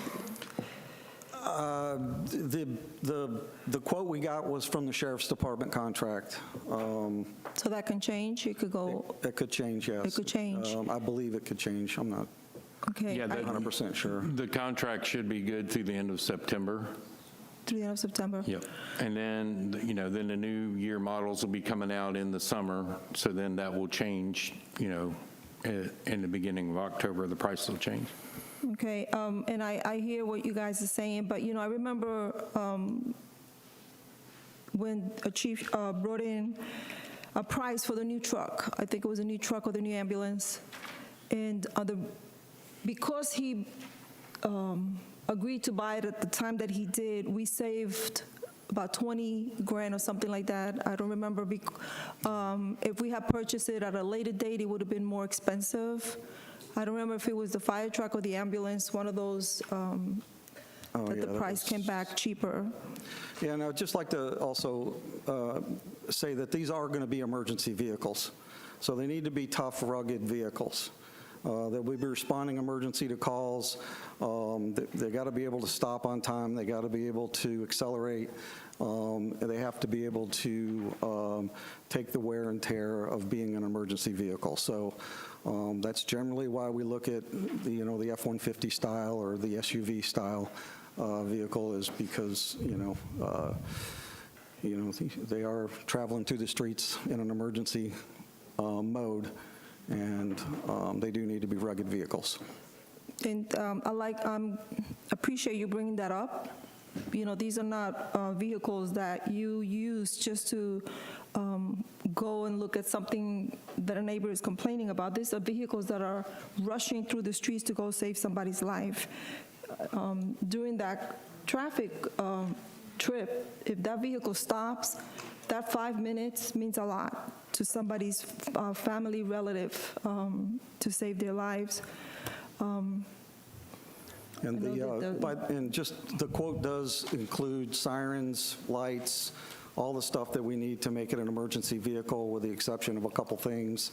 Those couple things are about another $6,500. It's a mobile vehicle data terminal holder. It's a console for the vehicle to hold the radios and the emergency radios and stuff that would be in there. So.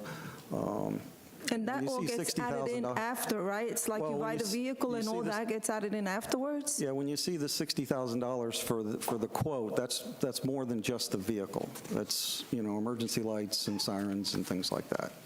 It's also a topper for the back. It's a pull-out tray to be able to pull the equipment out, to be able to get the stuff that's in the back of the vehicle in a timely fashion, things like that. So. Mayor, is there another questions? I would like to make a motion. There's, if you like, go ahead and make the motion, and I'll call Vice Mayor. Thank you. I move to approve the resolution and budget amendment for the EMS captain position agreed upon in the CBA and the purchase of a vehicle for this position. There's a motion by Commissioner Villa-Vasquez. I'll second. There's a second by Commissioner McCool. Vice Mayor Jody Lee. Yeah. And don't get me wrong, I'm all about having the vehicles for the sheriff's department, for the fire department, so you guys have the emergency equipment that you need. I'm just looking at budget amendments. We've had a lot of problems this lately with things that were forgotten, misplaced, just didn't know they were going in there. And you made a comment about furniture a little while ago. I hate to ask, but who's getting $5,000 worth of furniture? The furniture would be for the office for this position. We don't have furniture for him right now. You're spending $5,000 on furniture for this office? I'm just saying. Stuff's expensive. I get it. We have a lot of empty offices in City Hall. We got a bunch of furniture you can have. Okay. I'm just saying. I mean, that's kind of crazy. Is there any public comment? Are you done, Vice Mayor? Yeah, I'm good. Thank you. No public comment. All right, can we vote, please?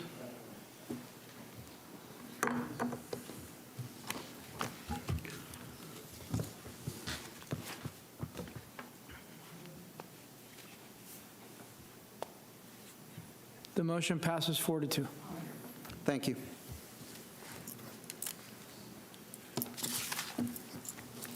We're going to move over to contract request for approval to expend no more than $40,000 per house in Florida Housing Finance Corporation State Housing Initiative Partnership SHIP funds for the owner-occupied repair projects listed below. Ms. Angelia Briggs.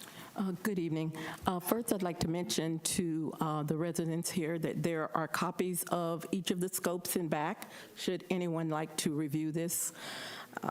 The City of Deltona is an entitlement community, and we receive funds from the Florida Housing Finance Corporation. The funds are under the SHIP program, and the city operates the SHIP program known as Owner-Occupied Repair. The 3 contracts that you'll be reviewing are owner-occupied repair contracts. Staff has determined that the 3 household properties should be considered low income, and based on the income size and the number of people. The income thresholds are predicated on the area median income. That information also comes from the state of Florida and the federal government. The 3 properties in question are 1355 Fort Smith in the amount of $26,750, 1640 Brent Lawn Street in the amount of $33,500, and 2037 Pilar Court in the amount of $36,200. Just so you know how we come up with these amounts, staff reviews the home. They also take a state licensed inspector out to each property, and staff walks along with them to ensure that not just the information that the applicant brings to us, but all code, health, and safety items are addressed. After we receive the scope of work from the state licensed home inspector, we then take out a group of approved through procurement licensed contractors, and they provide us with the bid. Once the bid is received, staff will review that bid and always pick the lowest bid. So therefore, staff recommends that the commission approve the 3 SHIP owner-occupied rehab projects located at 1355 Fort Smith, 1640 Brent Lawn, and 2037 Pilar, and direct the city manager to approve any additional funds needed not to exceed $40,000. I can take questions in reference to the difference. Commissioner McCool?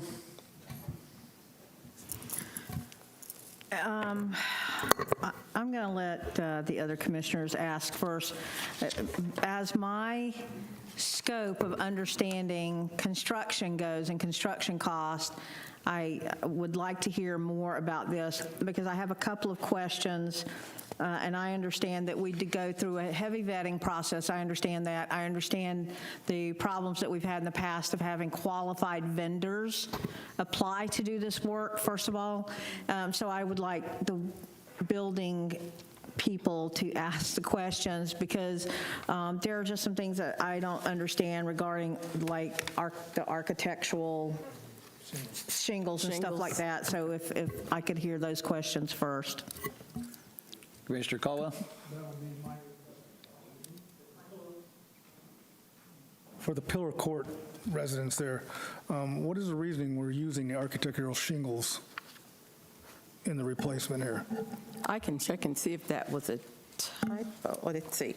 Is that the only roof that we have, I think? I think there's 2 roofs, isn't there? There are 2, right? I think that might be a typo, but I can look into that. Is that something they just want, or is that an insurance requirement? That's my question, if it's a want or... The insurance may require that. We didn't, like I said, I can look into that. We would call the insurance company. First, we'd call the applicant to check, and then we would call the insurance company to see. But most of the time, insurance companies aren't involved in this. These are owner-occupied repair. Where the insurance comes into play is normally with the disaster strategy. But we'd be happy to look into it if you would like to possibly make that approval contingent upon us doing that. I'd like the answer to that, because that could add several $1,000s to the cost of... Commissioner Cole, could you turn on your mic? Oh, it's on. We just can't, I can't hear you. You can't hear me? So I'm sorry. I apologize. I'm sorry. I have another question, too. On the average, how much do we usually go over on these jobs? We usually don't. Okay. Otherwise, we would be coming back to you and asking you to increase it, and that's why we have some, how do I say this? We start the project, and then if, say, we run into, we're taking shingles off, and we notice that there's more damage, the job stops, maybe with half of the roof gone. Whatever we're doing, the job stops because we are going to have to come back to you, and that could take anywhere from 2, 3, maybe 4 weeks. These guys have been waiting 4 weeks just to get on this agenda. So you think, and I think on the one is $26,000, $700. So to go to $40,000, you would be asking for an additional $15,000? The chances are that wouldn't happen. If you look at, again, the scope of work, that particular scope of work, that's 26.7, that's going to be an HVAC or heating system. That's not going to go up. Where you may run into some problems is with the door or the windows, especially, but we don't foresee that it's going to be that substantial. The electrical normally is okay unless we run into something like a Zensko. And so that just goes to that 2671. Same thing, we could have issues with the roof. The HVAC should be fine. If we run into a problem with the electrical, that could be an issue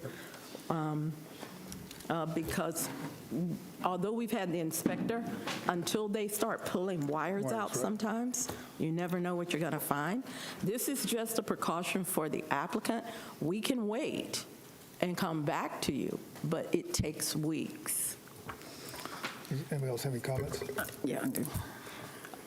We would be happy to get an update if this would happen, give it to the city manager, and then he send it to you via email. And then you all could tell us if you feel like there's anything out of place. We just want to get this work done as fast as possible for the residents. I'd like to make a motion, but I'd like to make an amendment to the request. Can I comment first? You can comment, yeah. We have Commissioner McCool, and then I can come back to you for the motion. Thank you, Mr. Mayor. Thank you, Commissioner.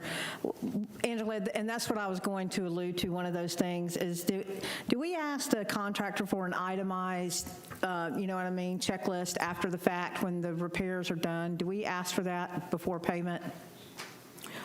We actually go back out a second time with the home inspector before anybody's paid. Okay. So staff walks out with the home inspector at the beginning to make sure that the home inspector is catching everything. And you'd be amazed that when we go out, they give us a list of what they want, but then there are more things. And then we sometimes get to a point to we'll tell them, you're maxed. Right. So you can't add anything else or you can take something off. So we do the same thing at the end. We go back out and, you know, some residents will say, well, they didn't do this or they nicked that, things like that. So staff is there. They go out with the inspector up front. They review the inspection report. They update the inspection report. They send it to the contractor. They walk through with the contractor. They go back out with the inspector after. It's a lot of staff time, but it alleviates issues. And I understand what we have to go through to comply with the SHIP mandates, so I understand how methodical it is. I just want to ask these things for transparency. I understand what the process is to qualify. I understand the amount of paperwork that it takes to qualify for this, but as we are drilling down and moving into budget season, these are questions that we want to ask regarding these things, saving several $1,000s here or there.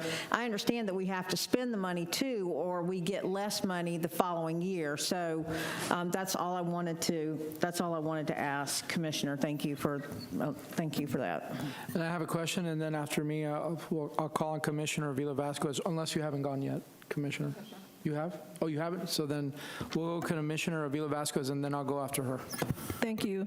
And that was my question about the funds that we have are given to your department by?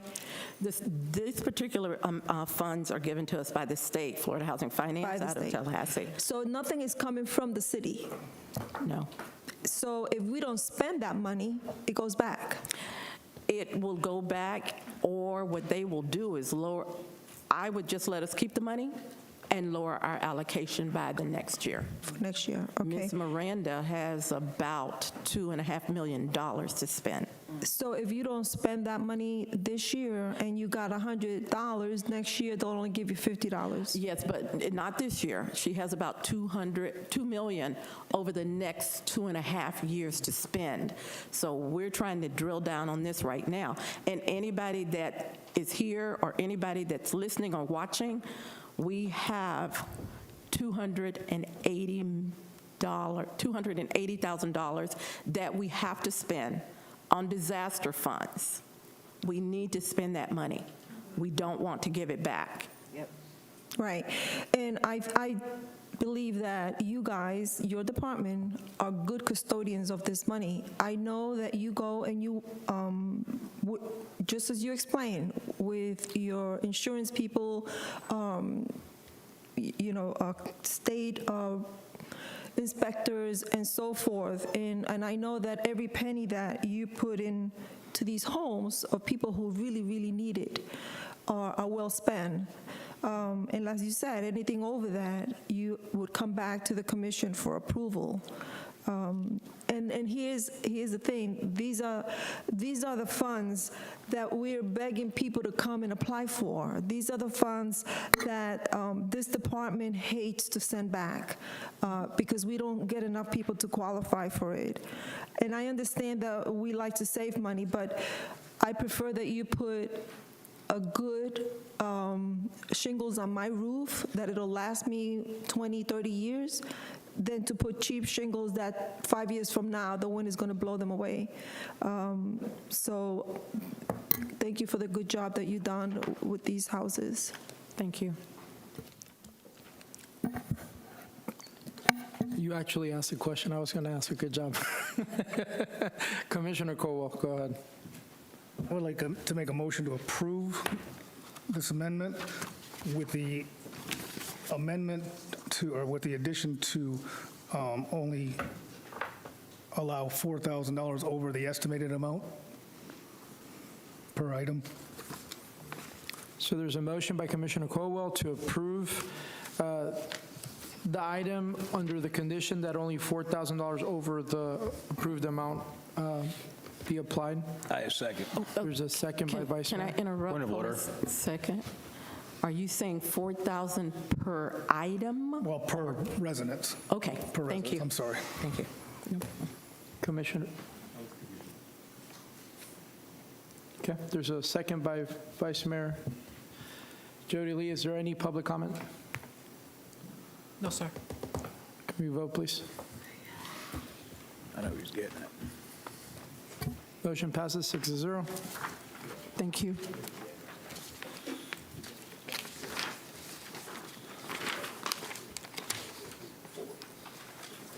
All right, we're going to go ahead and move to City Commission special reports and requests. Since there is no consent agenda, we'll start with Commissioner Shimkus. Nothing tonight, thanks. Commissioner Avila Vasquez. No, thank you. Commissioner McCool. Yes, special report and request. Special request here. I wanted to, I think that other commissioners may have gotten this email. The TPO has subcommittees that meet. One of those is the BPAC, and that's Bicycle Pedestrian Safety Committee. And we have had our resident resign from the committee. He did an amazing job for us as far as keeping up with trails and bike safety and all things with trails and pedestrian. And we put the request out. There were no applicants. I contacted one of our residents, a former commissioner, Victor Ramos, and asked if he would be willing to serve on that committee. He has served on the TPO. As everyone knows, I still have his sign right here, Share the Road. He is an avid biker and trails advocate and has always worked tirelessly for pedestrian and bicycle safety, and would like to find out if it would be consensus, or I talked to the city manager about it today and asked the commission for consensus to appoint him as the resident for the TPO. So whatever the will of the commission is, I'm just bringing this up. I've reached out to him, and he is willing to serve if we would allow that to happen. So, Mr. Mayor, if you could, or Mr. City Manager, if you could direct me on what the proper procedure would be for that. Well, I believe we may have to have an actual vote. I don't know if consensus is enough. I've been thinking about it this afternoon, and I think we probably have to have a vote. And I don't know if this is the proper venue to do that, or we should bring it back to the next meeting. So, Vice Mayor Jody Lee. Commissioner McCool, I know he's a big bike advocate, but I'd like the mayor, the city manager says, sorry about that, like the city manager says, I wonder if we can get this on the agenda for a vote for the next meeting. It should be a fairly quick. Yeah, that's why I was asking. I didn't know what would be the proper If we procedure. could get this on the agenda, I agree with Commissioner McCool. yes, we can put it on the next meeting for a vote as one of the agenda items, if that's what you want to do. Yep. Okay, thank you. I understand that completely. The next thing I've talked to the city manager about probably last month was we do have superstars that we honor monthly, and I talked to him about this, to bring this to commission. Again, I don't know what the proper procedure would be, so I'm bringing this up to the commission. I believe that we have a lot of honorable veterans in our community, and I would like to see us honor a veteran each month as we do the superstars of the month. I talked to the city manager about this last month. I don't know what the proper procedure would be to do that, if I could get direction on that also, but I would like for us to start that sooner than later. We have a lot of great veterans, and we need to honor them and learn more about how to honor them. So, Mr. City Manager, if you could comment on that, that would be amazing. Yes. Yes, I think you could get a consensus. I believe we could go that way unless our city attorney thinks differently.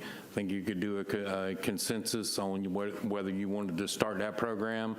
If you want us to write up a policy, we could do that, and it would take, it would take a little bit to come back to you with that, but we can certainly write a policy on how you do that. It's entirely up to you. You all give me a consensus of what you want. Would it be better practice to do a workshop, just because I don't want stuff to start getting convoluted, and maybe we can decide as a group how that person is going to be presented, unless the city is going to take that upon themselves? Well, I would suggest that we come up with a policy, so it wouldn't be a bad idea to do a workshop, but I know we've got a lot of other things that are pressing too. So it's at your will, whatever you decide you would like for us to do. Mr. Mayor, if I could ask that if consensus was only needed, that we would task Parks and Rec to present to us something, a way to do that, to honor a veteran each month with an appreciation certificate, much as we do. I don't know, I'm just suggesting that, sir. As a matter of being that simple, that's what we do. And they are very good at coming up with programs, but to understand how the submission is done, whether it be through our residents' email, sending Parks, and present that. I would ask, though, however, I don't want it to get lost in the shuffle. I would ask that we have something no later than 2 months from now. I want time specific on these requests. So whatever the city manager decides, that's fine, but I would like it no later than 2 months from now that we come up with a policy on how we honor a veteran every month at our city commission meeting and recognize them. So whatever the city manager thinks is best, move forward in that direction. City manager? Yes, I can, excuse me. Yes, I can direct the Parks Department, Mr. Manning and his staff, to come up with a policy and work with our city clerk, Joyce, because of the fact of the past experience with these types of things. So we can make it a team effort, and we can do that and have it to you in 2 months or less. I'm going to push for less. Yeah. So, Mr. Mayor, at this time, may I ask for you to ask for consensus from the commission to move forward with that? So let's do a simple vote. Those in favor, just raise your hands. Those opposed? Not opposed per se. However, I would request that I'm okay with a workshop on this topic. I do not want to task a department in the city to do some more work that we're not going to compensate them for. So my suggestion would be that the policy be brought forward with an eye very similar to two superstars, where we identify a local organization that can in turn suggest who would be honored each month, so that's not put on the staff to go out and solicit or find anything. So I'm okay with a workshop that would allow us to identify that organization through a policy moving forward. Thank you, Mr. Shimkus. Please. I'm sorry, I just want to make sure I didn't forget something. Were you going to do this, or is that we scheduled for another meeting? The ride? I'm so sorry, I can't see. The VEMA ride? The ride? Motorcycle ride? You can bring that up now if you'd like. I'm sorry, so then I would have to go back? That's fine. We are partnering. Just really quick, are you done, Commissioner McCool? No, I just had one more, but I'm sorry. Okay. No. After she's done, then I can go back with you. Okay, thank you.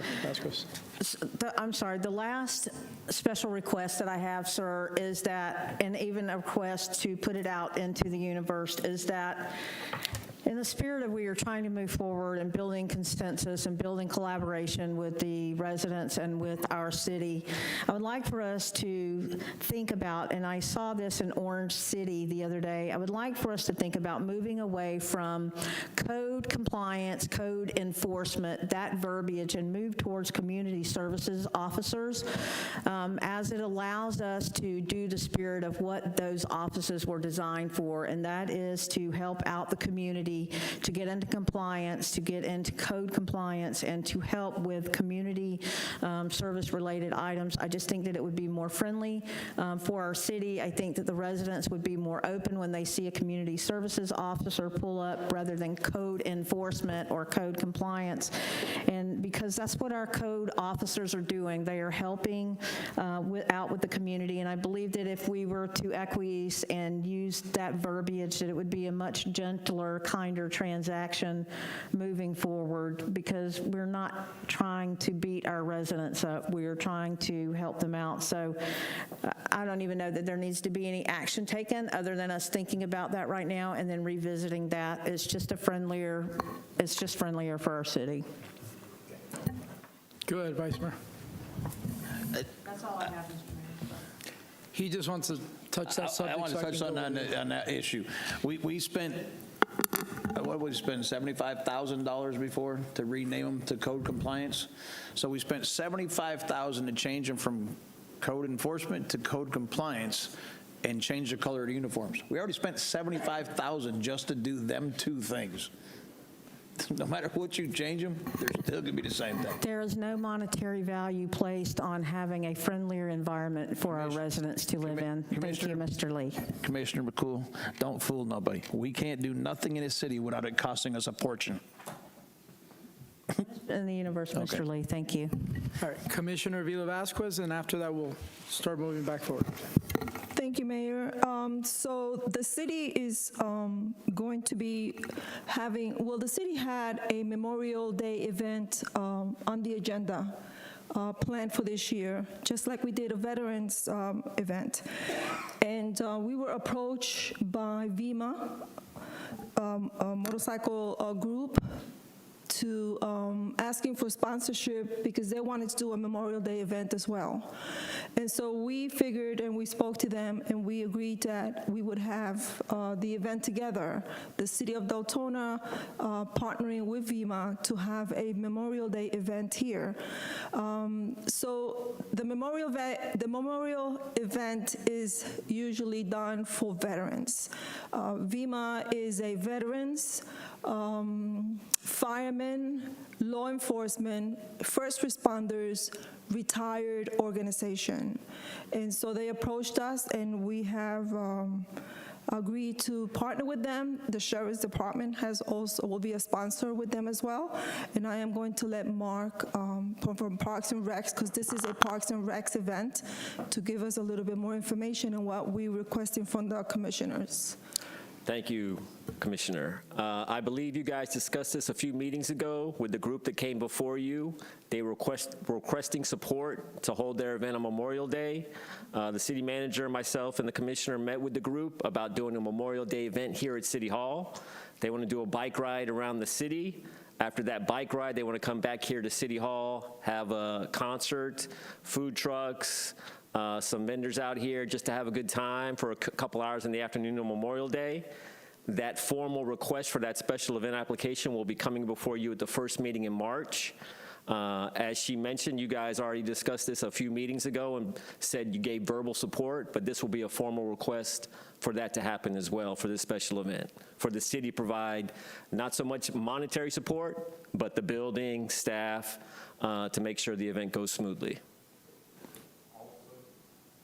Also, they would park here at City Hall. You know, everybody would meet here with the motorcycles. They would leave here, do their route around. They would go Providence to Lake Shore. I don't remember the exact route sometime.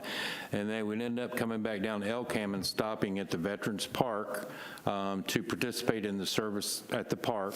Once that's done, they would come back here, and then that's when the festivities are, being proposed to happen at that point. Right, and more information will be given out. Anybody who's a biker, that you don't have to belong to any of what I've mentioned. You could join the ride and register to join the ride with them. And this is, it was going to be May 27th. 26. Can we get the boat ramp fixed before we do this? Just asking. The boat ramp. I'll come to you. We got Commissioner Colwell first, and then we'll go to you, Vice Mayor. Yes, I have a request. I understand code compliance has started a campaign on doing sweeps throughout the city. Can I get a report on what zones they're currently working in, how many, issues they found? Yes, we can get that for you. Thank you. Vice Mayor Jody Lee. Okay, I got a few of them. Yeah, I'll try to do it quick, sorry. Can we get consensus to get a payroll company out for bid, do an RFP? Every commission for the last so many years has been asking for this. We got a report from ADP. They did their study, says we're losing $900,000 a year in payroll. I know our finances trying to work really hard and diligent all of a sudden to get it done, but I'm sorry, nothing against nobody. I have no faith in this getting done. They said we're losing $900,000. They said we'll do a conservative estimate. It comes down to $500,000. If we're still losing $500,000 a year, $500,000 of taxpayers' money on payroll, we need to fix our payroll system. We need to stop messing with it and get it done. Because if not, we're going to tell people, well, we can't lower taxes again because we're losing an extra $500,000 a year for nothing. So can we get consensus to have this put out for bid? Can I interject real quick? I know you're going to say that she's been working diligently on a whole new system. No, that's my problem. I was just going to give you an update. We had a meeting this morning at 10 o'clock. What we're trying to do is make sure we capture what HR needs also along with finance. So that's what we discussed this morning. Within a week, HR is going to we're meeting again to make sure we get everything. So when we go out with this RFP, which we're going to do, we just want to make sure we have everything captured when we go out. Okay, so you are planning on putting it out for an RFP? Yes, sir. Okay, then I don't need to commit. I just heard it. I'm good. The second thing is, we might have made a mistake. I'm not saying we did. If that Tyler Technologies hasn't been paid yet, can we revisit that? Because there are people, and I'm sorry, if we didn't all duly read all that, and I'm sure all of us, I'm not a computer tech savvy person, Mr. Shimkus, I'm sure you are, but there is a lot of it that just doesn't make sense. And if you look through it, and I had a chance to go back and look at it, there's a lot of stuff on there. It says they're going to fly people in from Texas. Well, that's an extra added expense. To bring all these people in and look at it's an extra expense. Every part of it, and I'm guilty of not reading fully through it, because we actually do get plenty of other stuff. I'm just glad our junk mail has stopped, but I figured you'd like that one.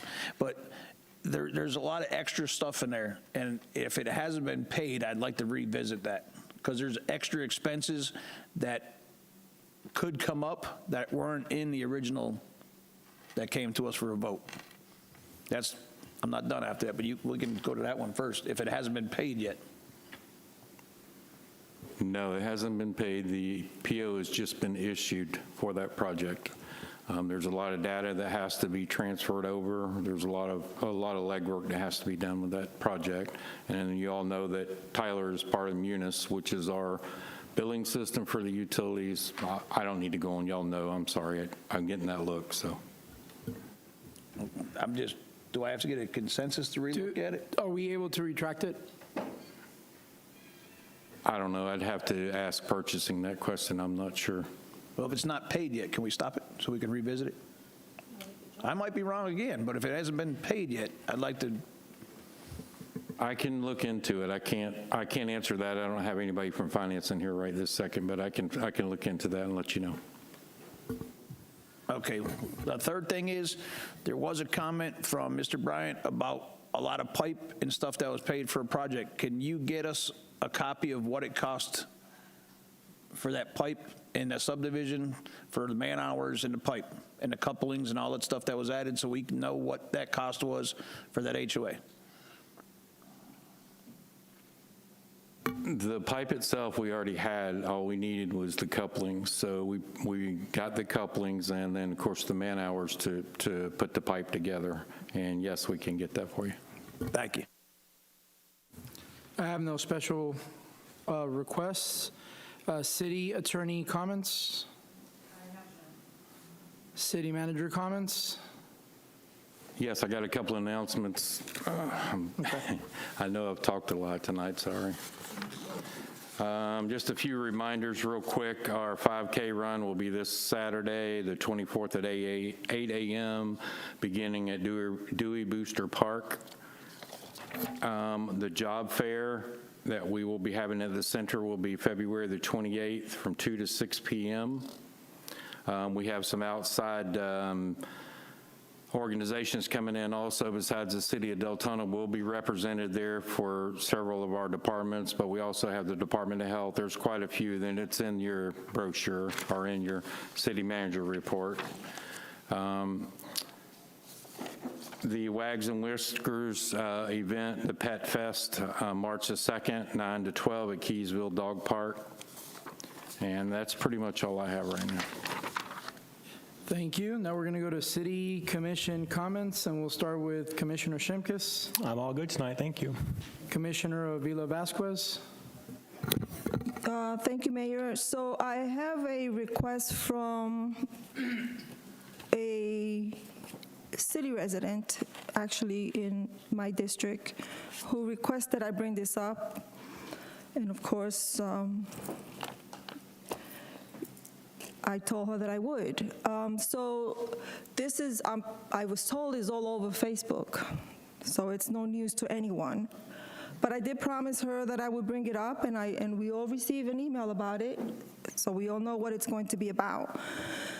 So the city of Deltona removed Moment of Prayer from the agenda after receiving a lot of kickbacks from a few residents.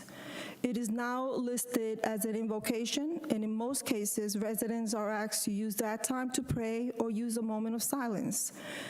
In the years I've lived in Deltona and attended commission meetings, no proclamation was issued to anyone's specific religion. I'm guessing it's done out of respect to not offend the many different denominations residing here in the city of Deltona. A proclamation is an official statement of praise, celebration, and honoring the recipient of such, always linked back to celebrating our city and our residents. Cultural, nationality acknowledgements, Breast Cancer Awareness Month, veterans, women, first responders, schools, and students' achievements. Those are just a few topics which ties back to our city and our residents. Those are ones we proudly praise, honor, and celebrate. I would like to ask the mayor why he felt it appropriate to honor, praise, and celebrate a founder of a Scientology group which has no ties to the city of Deltona, using all commissioners or participants without authority to do so. I asked this question and I was told the mayor has the mayor has the power to run ceremonies and stuff like that. That was not a ceremony, it was proclamation. So that I promised that I would bring up. The other one is, I have a problem because a couple of residents, this happened to me already a few times. They have come to me with requests. I have sat with our city manager. The request has gone through the proper channels. City manager, staff, inspectors, fire inspectors, and so forth. Final decisions are made, but then I get calls, or even here at the commission meetings, these residents come questioning the decisions made by staff, by the fire inspectors, and so forth, and bringing me and the city a resolution written supposedly by the mayor. So I have a problem because the mayor, you are a commission at large, so which means that you can take care of any resident in any district.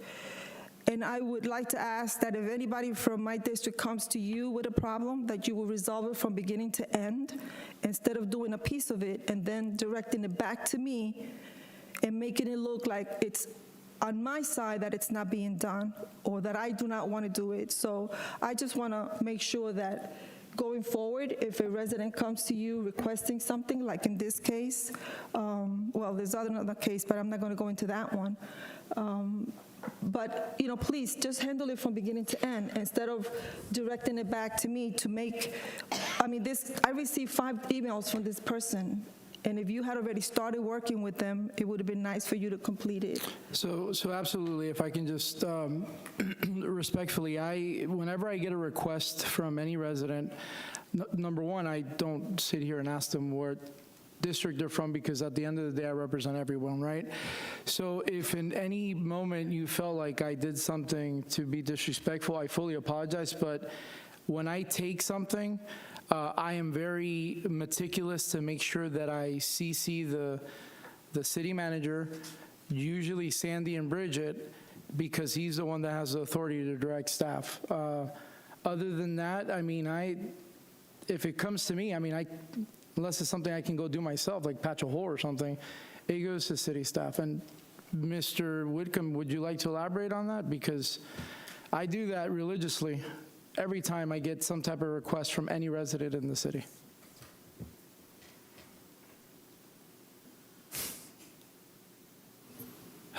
Yes. The mayor does send along, as well as other commissioners, when they have concerns or requests, they do copy me. And I also respond to the resident, letting them know that it's been forwarded to the interim city manager. So, if there's one that maybe I overlooked. I'm not trying to disrespect you either, because I know that you work with them, but I think it would be, and not only for me, for other commissioners as well, if you're working with a certain problem, that you would take it all the way to resolve, instead of you starting it and then passing it to us, because now this person is coming to me really upset at me because they haven't done anything about it, and that's not true. Okay, well. I do work with the commissioners, with the city manager, and to get it done. In this particular case, I did not want to go through with it because it had been denied by our fire department. But he came back to me saying, he came back to me because you sent him to me with this resolution, where I don't know where he got this resolution from. According to him, you wrote it and gave it to him to give If to I may me. ask you, who are you talking? I don't write resolutions. Exactly, my point. I'll look at this, but I didn't write any resolution. Sure, no problem. You can have that copy. Thank you. Yeah, I don't write resolution. If somebody, you can hold me to a lie detector test on that one. I didn't write any resolution. Okay, I just wanted to bring it up because it'll avoid miscommunication between us and the residents. Thank you, Mayor. Moving forward, Glenn, I wanted to be officially known that whatever I get something from a resident, you can take it upon yourself to figure out who it is, what district they live in, and just CC that commissioner. As you know, for sunshine reasons, I'm not going to CC the commissioner. So, thank you. Do you have anything else, Commissioner? Thank you. No, Mayor, thank you. Commissioner McCool? Thank you, Mr. Mayor. 2 things only. First of all, we have found in District 4 a place in which to place the blessing box.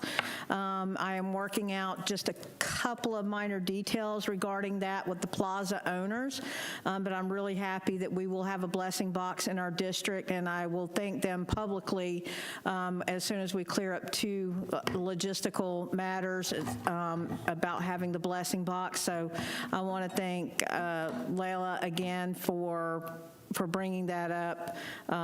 District 4 is honored to participate in that. Second thing is that there's been a post put out on Facebook regarding the Deltona team needing wrestling uniforms and mats. I don't know if you've seen it. It's been put on every platform, but I would like to entertain talking to the city about perhaps contributing to that. I'm just putting that out in the air. We can hear more about that if we could individually just go talk to the city manager about whatever is placed on our heart as far as helping them with that.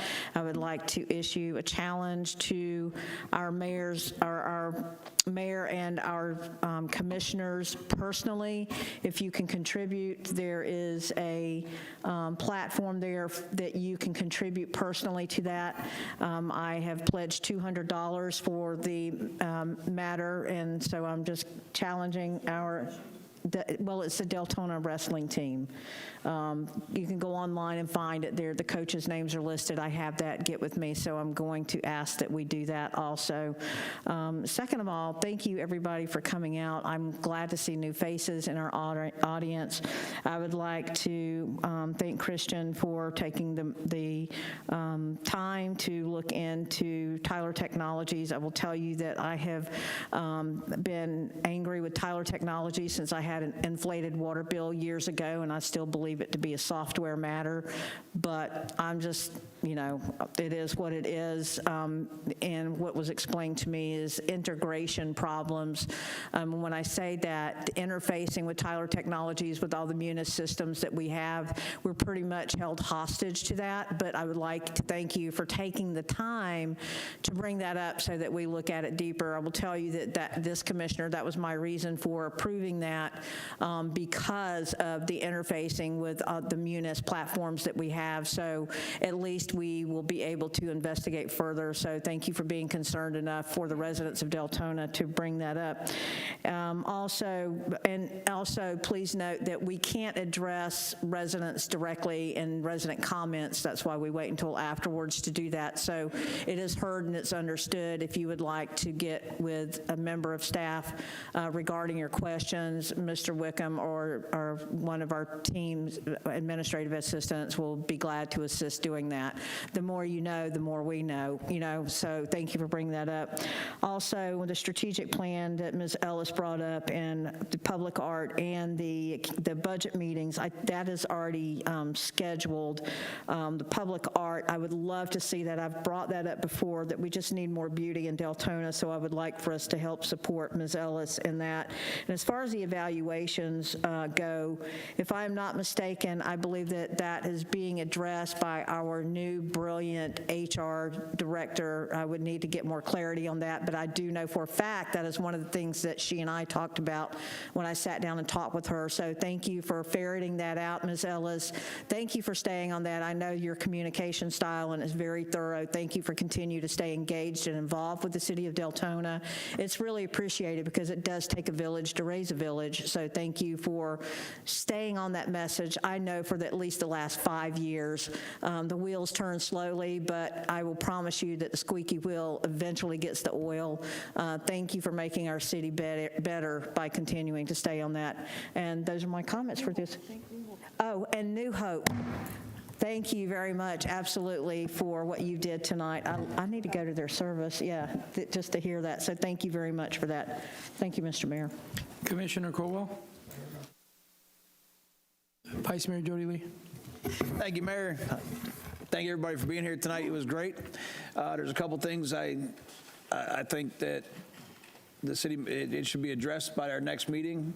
I'm glad them code enforcement, code compliance, whatever you want to call them, trucks got pulled, because there was a, if nobody knows, there was one of our city employees that got into a little fender bender with one of them trucks the other day, and it happened actually a week and a half earlier. The city manager had no idea it took place. HR director had no idea it took place. I brought it to both of them, and that's how they learned about a city employee having an accident. And I want to know why the supervisor wasn't terminated once they was found out. I don't want to hear, please don't, because it'll turn into bad if there's an excuse tonight, but HR never knew nothing about it. The city policy was if they have an accident, they stop, they go get drug tested. The supervisor said, don't worry about it. Just take the dogs over to Deltona. They did all that, and then that person got, I guess, bit by a dog, and then they changed it and went to the hospital to get checked. Well, the supervisor violated our policy. You're supposed to get drug tested if there's an accident. They were in a parking lot by themselves in one of our parks. They hit some steel things in a parking lot. I seen the damage. I seen what they hit. These are policies that cost us money. These are things, accidents and stuff that cost us money, cost people sitting here money. This is the things we need to know about. And I'm pretty peed off about the fact that our HR director and our city manager had no idea that this took place a week and a half earlier. There's a big issue with this. I'm sorry, whoever's in, all the way from the worker to the supervisor, the person that runs code compliance, somebody should be held responsible, because that's just wrong on 100 different levels. That's why we all get up here and talk about this vehicle, that vehicle. Well, if people aren't taking care of the vehicles, and we're not being told, or not even us, if the directors are not being told, or the city manager's not being told that people are smashing our vehicles and nobody's held accountable, we pay for that. Everybody up here lives in this city. We pay for it. It comes out of our pockets, our tax money. And that's just no bueno. That should never, ever happen in our city. And it's pretty bad that I have to bring it to your attention or the HR director's attention. That is just, there's no excuse for that whatsoever.